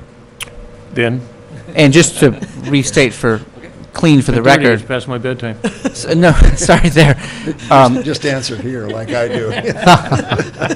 We understand the motion on this item to be to approve the additional $142,000 in full-width milling for the listed streets, but not to subtract any work, and then to appropriate sufficient funds in the reserves to pay for that, with the council's stated intention to rebalance it back into. We are approving, Yes. we are approving the change order, which is an overrun, and that we will decide later how we will deal with that overrun. And I frankly think we're going to, very likely with all these other things, as you just point out, with this latest fire and we're going to take a hit on revenues. We're going to be upside down a little bit anyway. But we have money what we have done, the way our budget was presented to us, is we have a reserve that is being billed as unrestricted, but they haven't said it's unallocated. It is unrestricted money, but it's our bank account, and so every liability we have has a claim on that fund. Absolutely. And so when we come back and talk about it, then we'll decide, are we going to appropriate more this year, or are we going to defer the maintenance and pretend like we didn't have the expense? Right. Yeah. So I think we will work it Exactly out right. nicely. Thank you, Greg. Okay. Well, I hope you don't have any more of these. We're up to over 200 grand now, and it's not your fault, but we spent 200 grand on something else that might have gone this direction. I think you had, Okay. I almost had you Well, persuaded before. maybe Making your life difficult. maybe we're missing something here, but On that. we're trying to figure out how to make In hindsight. the ledger sheet add up here. And again, we understand all the reasons for council on wanting to do this, but it's an additional $142,000 beyond what we have in the capital improvement budget this year. Yeah. So we are asking for an appropriation from the reserve to be able to pay for that in this fiscal year. Yes. Then bring it back to us. unless you want that We should do motion that right now. tonight. That would be, no, that would be the decision at the time. Right now, you've got, those others are capital projects, right? The ones you're saying you're deferring, right? Didn't you, how did, the money? I thought the decision was to not defer any work. It is. What I'm saying to you, saying in answer to the city manager's question, you were balancing it by saying, I've got X number of dollars in, in the budget, and so I need to spend it here, and I'm not going to do these things, right? And So the money's already in the budget. The question is whether or not we pick up those things that are going to have to not be done if we don't come up with more money. Okay, may I restate my motion? I believe that's inconsistent with the motion, but I'll defer to the mayor pro tem. That's fine. My motion, the spirit of my motion, I'll explain the spirit of my motion first, Okay, good. was that we do approve the change orders and not do the cost reductions listed here if these are already design specifications that have been written and that we're staged to do it. That's my motion. So it implies an appropriation out of reserve in terms of with a 2-year budget cycle Okay, perspective. but I think that's way too complicated at this time of night to make it go that far. I understand that is the spirit, and I think we can deal with the spirit at a future meeting. If we approve the change order, the funds are there in the budget. The funds are not there to accommodate the additional $142,000. How can they not be there if he's giving an offset right now? No, He's- my motion was if the two offsets are already ready to be done by staging, that we just continue, we do them. That was my motion. In other words, I understand the motion to be to offset. spend the additional funds atop of what's already in the budget. Right. And that requires some appropriation. That's, no, okay, we'll keep this in administration instead of the law, and then we'll give it to you to see whether or not the law actually applies. Okay. How much money do you have in the budget to cover these capital items? You get $140-some thousand in other stuff you were going to do. Now, are you saying, Bill, if maybe I didn't understand what you were saying. Are you saying that those other things were all ready to go, and we're going to, if Well, we don't appropriate the extra money, we will lose the economy? That's what I'm asking. I agree with the restriction just to the east side, okay? These other 3 streets that you're mentioning here on deferring paving, are those already bid on? Yes. And so we have the 3 Right. streets under one, Park Street, Olive Street, Spur Off Signal, East Eucalyptus Street, and Sunset Place. Those are already staged and ready to go, but I do agree with removing the Blanche Street sidewalk on the east side only. So I guess I'll amend my motion to say I'm going to ask that we approve a motion to proceed with the change order and approve the use of funds from reserve to handle the 3 street projects and agree to the removal of the Blanche Street sidewalk infill on the east side only. Second. And that'd be a $142,000 change order. Okay. Okay, I may be just catching up, but we know you bid those, but you offered them up. If we hadn't had this conversation, you would have not done those things, right? No, that's actually, if we wanted to go with a straight dollar change order, it would have been $142,000 to cover the full width milling of streets which appear to need the milling. And as an option, I said if we want to adjust that by reducing $142,000 of already specified planned work, we would eliminate these streets and that sidewalk. So if we want to keep these streets and we're talking about eliminating that sidewalk, we would still need $142,000 of additional allocation to But mill those is this the streets. same paving contractor that you're working with in the other streets? Yes. So they haven't gotten to this. When are they scheduled to actually do those extra things that you were going to decide to waive in favor of the Blanche Street? Immediately. What's that mean, immediately? They can't do them both at the same time, can they? Well, we were starting to mill streets in preparation Oh, for okay, paving. okay. And when the milling occurred, we were doing edge milling only. We were discovering the condition of the pavement to a much better degree. All these other sites? I'm sorry? The sites that you're talking about giving up when you wrote this report, are those already having the milling and all that done? No, those are the ones we haven't touched, and we thought we'd go ahead and skip milling those. Because we had to stop the milling operations, we realized the degree of issue, and it happened to coincide with a fire and so on, so we're on Paid all hold. the fees to write the specs, it's in the bid. Yep. And we're staged to do it. Right, we've got That's bid my items on the motion. whole thing. Right. Okay, well, Second. okay, that's fine. Apparently you don't think we have the time to bring this to the next meeting and it's getting late. I don't have any problem with that. Okay, so now, do we have any restrictions on how we take money from the reserve as far as, this is now a question for the city attorney and the city manager.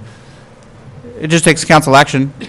Okay, And then- there isn't any kind of thing that says well, if we get 4/5 vote, then it wouldn't be a problem either way. It can be done within this item. Yeah, in well, terms I would of- think in it'd county be government, they usually requires a greater majority to reach into a surplus that's not budgeted, so, but that's probably not going to be a problem. That requirement does not exist for general law city. Yeah, okay. Okay. I made my motion. Okay, do we have a second to this motion? I seconded it. Okay, moved and seconded. Any more discussion? Nope. If not, Well, again, final thing, are we having staff bring back the change order coming from the reserve of No, $142,000? it's included in this. he's including, we're approving the appropriation as I an needed to hear. increase, yeah. So I- So it's an This will increase take in care of it. appropriation plus approval of the change order so that you can get this stuff done, okay? Sounds good. That doesn't hurt your feelings, does it? And again, They're ready to Even this late roll. at night, yeah. that amount is 122,000. 43. 142. Oh, okay, we're doing the 142. We are Okay. deleting the bike trail on one side, in my motion. All right. Deleting the sidewalk on the east side of Blanche, and we are Nothing really, else. yeah, adding full width milling of the streets listed, Right. and deleting the sidewalk on the east side of That's Blanche. my motion. Yeah, okay. If there's no further discussion, roll call? I got it now. Councilmember Platts? Yes. Councilmember Francina? Yes. Mayor Pro Tem Wyrick? Yes. Mayor Johnston? Yes. Councilmember Haney? Here. I mean, yes. I'm tired. Okay, yeah. That's after 10:30. And we'll make it. Thanks, we'll- Greg. And we'll reduce next year, okay?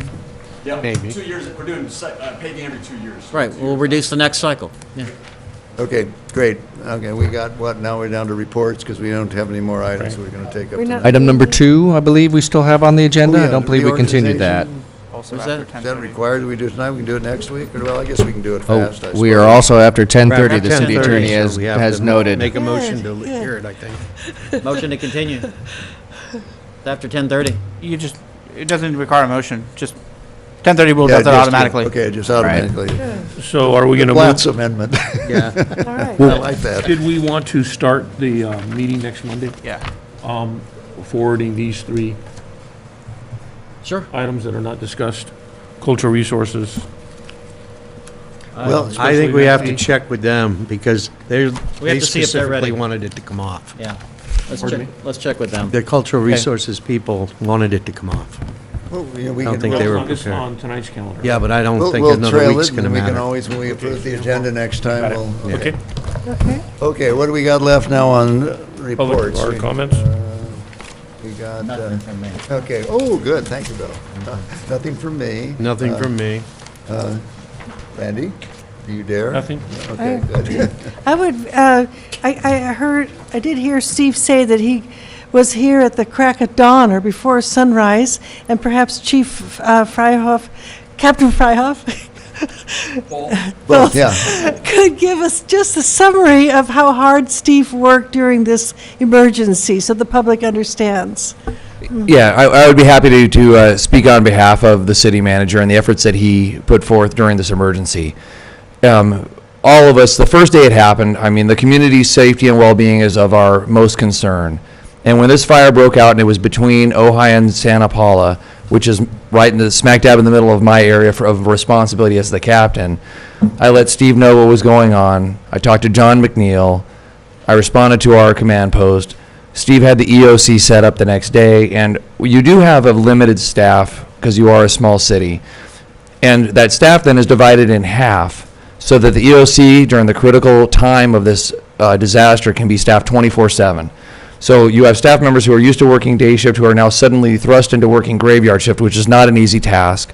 My first day on Monday was a 30-hour day, which is not uncommon for disasters, and it was 17 the second day, and then I had to have other captains cover during the daytime while I was at home trying to recover to be able to communicate with Steve. So he didn't even have me available for the first 2 days. The sheriff then made sure that we had adequate staffing in the command post to take over so that I could come here and fulfill my role as the chief, work with Steve, get him out into the community. And I had one of the detectives take him out on the first day that I wasn't available up here on Wednesday, and then I took him out again on Thursday, Friday, Saturday. I was here on Sunday all day as well, and then yesterday and today, and so on and so forth. But Steve leadership was great. He made sure that the staff that was there knew what was expected, including updating the phone system here, letting know people that City Hall was closed so that people didn't make a trip here unexpectedly when it was thought that it was going to be opened up again. We worked very well together. By having the EOC open when he did, I know that the county had called on the city and said we needed mass transportation vehicles to get non-ambulatory patients from one place to another. And I don't even think the place that were being moved was even within the city proper. And he was able to quickly rally up 4 vans and the trolleys as well to be able to fulfill the local control EOC that it's designed to do. It's not designed to replicate the larger system. I know there was a lot of calls for individual broadcasts of information, but that is not the role of this individual EOC. If there's members of the public who want to share information on Facebook, that's wonderful that they can share that information at ease. But in a time of life safety, disaster planning, and drilling, that is not what we're trying to do. There is one mechanism for it of information that's vetted, albeit not as fast as we would all like. There's no doubt that even Steve and I had said, we'd like to see this updated more quickly. But it's like trying to drink water out of a fire hose, right? It's coming fast and furious, and there's one person designed at the other end of that to type it in. The one comment made by Ron from the library about being kind of a meeting place where people can get information for those that don't have internet access or don't have power of their own. He could go to Ready Ventura County, print out the current status of what the fire is doing, and that would be a place where the community members could go and read what the current status is. It's updated every couple of hours, and would really then guide people to the right information that we can provide at the time. And that information is always changing. So, we get asked, is that road open? Yes, now, but that could change at any moment. And people get frustrated that those things are changing, but this is a very dynamic situation when these disasters occur. This one was a spectacular disaster to boot. It's probably going to be one of the largest fires. It's already one of the largest fires in California history. I just wanted to amplify that. Have you seen the satellite picture at the height of the flame front and the foothills of Ventura? I mean, the fact that you got everybody out and you didn't lose any, that without a life being lost or major injury and nothing to first responders, it's just an absolute miracle when you look at the size of that active flame front and those early wee hours on the Ventura foothills from that satellite picture. It's stunning. Yeah. And the fact you got everybody out, everybody, I mean you collectively, that no one died in those Ventura foothills, looking at how many people died in Santa Rosa it's just astonishing. We are very fortunate, and like I said at our community meeting, we have great partnerships with all of our agencies in the county, and in those first hours, that's who we're relying on. I know Chief Corney from Ventura communicates with the sheriff regularly. It doesn't take but one phone call. Well, even our watch commanders are handling that middle of the night activity for mutual aid assistance so that we can rally to the problem and commit all of our resources there to have a successful outcome. And I think that although people that lost properties may not see it as a successful outcome, the fact that we were able to get, I think we had one fatality, and it was a car crash. Accident. It was a traffic accident during the evacuation. Right. Is a miracle. I think there were over 40 they lost in Santa Rosa. Yeah, I would like to also echo what Jim has just said as with regard to the city staff and the city manager. I was here every day, 2-3 times a day, probably annoying them. I tried not to stay out of the way, but checking on things, see how they were going. I think there was a great misunderstanding as how that functions. If there was a criticism, and there was a lot of criticism, both of me and the city manager, some of these people live in Oakview. Some of these people live in the Upper Ojai. Why didn't the mayor and the city manager do this? Say, my son, I think Randy said this morning, he thought I wrote the letter.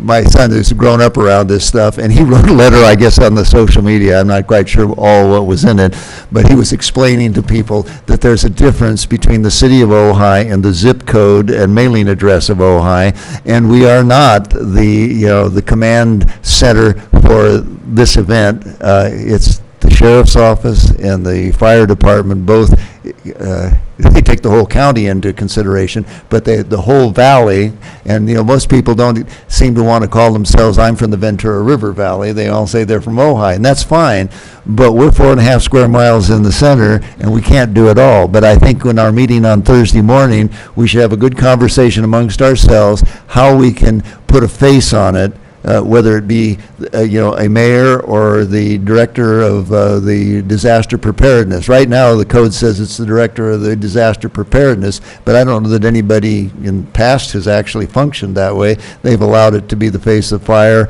sheriff, and the center down in Ventura.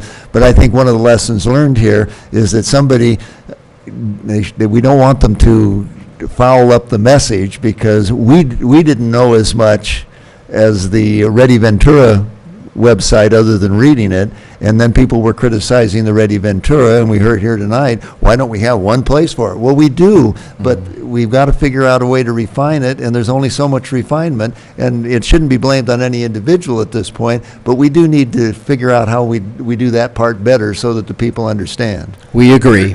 Here's one of the, here's what happened, is this young man, Eric, is it Campbell? Something like that. That's not quite it. Jerrimandi's press release individual, he listened to everyone's, he got everyone's information. Then he put it all together in a form that it was easy for regular citizens to digest. Your office is putting out information in police lingo and in command content. He was able to compile all of the different resources and put it into a syntax that was easy for most of us to read and understand. He had the benefit of listening to everyone, then stepping back, putting it together, and putting it out. You guys are reacting in the moment. He had the ability with a little more leeway and a little more time. I should probably send all of you a couple of his emails, because I have them, and you'll see that what he did was actually brilliant and calming. And it is a model of something that we might want to do that doesn't impact what you're doing, but something we do in conjunction. No, absolutely. And if there's people that are willing to volunteer to help, and this was a conversation I had with one of the gentlemen, they had formed their own posse to go help with perceived looters. Right. Which is totally counterproductive to what we need to have done. And so I met with him in my office on Saturday.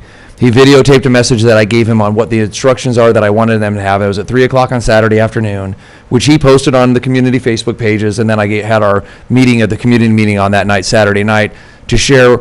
We do have these opportunities, and I know I tried once before to have a Citizens Academy, but as much as people seem to be interested in what we do, I didn't get enough applications, and I said, well, if I can get enough applications, we can train these citizens to help us in the time of crisis. They can come. They will be vetted. They will have been trained. They can help with social media updates. They can be an extra set of hands that we don't have to consolidate information and put it in something that's digestible, because in a command and control environment, I don't have time to put a pretty face on it, right? We just need to get the information out, and hopefully people can digest it.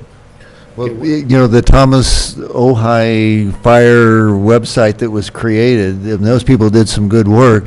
Problem I had is I didn't know whether it had been vetted. It was created in the middle of the incident, and there are a lot of them out there that aren't as reliable as that one turned out to be. And so we can reach out to the group like that and perpetuate that, and for getting ready for the flood. But we need to know who they are, and and have them working with us. And I think we have some Steve. Yeah, I was just going to say, kind of an instant lesson, and this is almost a Captain Obvious statement, but one of the things that we immediately realized is in the future we need to search out sites like that and link to them, and so we'll make sure. So that's already one of the things that we've noted that we would do immediately differently if we were to go back a week. Because some of the things that for people of my generation who don't understand this and thought they got people of a younger generation who did, I was trying to take some of the stuff that I was getting, and I was giving it to a person who is a news reporter and or retired, but knows how to do this stuff, we thought, and they were putting it on my, I guess it's called my Facebook page. Facebook, yeah. but there's two. One is the mayor's and one's the other. She didn't apparently know the difference, so she was posting it to my personal page, which nobody can see except friends. And here I'm thinking it's going out to All Points Bulletin. Another one we got from the city hall on this thing, how to deal with ash and Right. dangers. And I Right. said, okay, we got to get that posted. So I sent it to this person, and she says, it's posted, and then calls me back. And she says, I'm having trouble. They think it's spam, and they keep kicking it off the internet. So that's another wrinkle that I don't know how you deal with that. But on our Thursday meeting, and that we put that all on the list, and we get some of these volunteers from the community who do understand it. You bet. The next go-round, I think, will be better. And I think that's one. The result, but I at do know least- this much, though, Captain, when it comes to spam, none of us are eating it. So that's for guys our age. Go to Hawaii. I have It's a two. delicacy. Yeah, I have two quick things I want to pass on to Steve. One is fire plants, Southern California plants to replenish slopes decimated by fire. I think that would be great for Greg Grant. And then the other one is Thank you. post-fire seeding for erosion control, effectiveness and impacts on native plant communities. I think if we're going to be doing any type of habitat restoration, that we need to be looking at all the information that's available out there and really planning this properly, not just throwing seed on the ground. Can I have one of those? Or? Actually, I did post them on Facebook, and I did send them to James Vegas, asking him to post them on our city website. Can you make me a hard copy? Yes. Put my name Thank there. you. Yeah. Oh, and we can do future agenda items next Monday. Yes, yes, we We'll be can. back before we know it, okay? Great. Thanks, everybody. Nice job, Mayor. Thank you. Out before 11, well, not as quite as good as I'd hoped, but not bad. Not bad. Meeting's adjourned.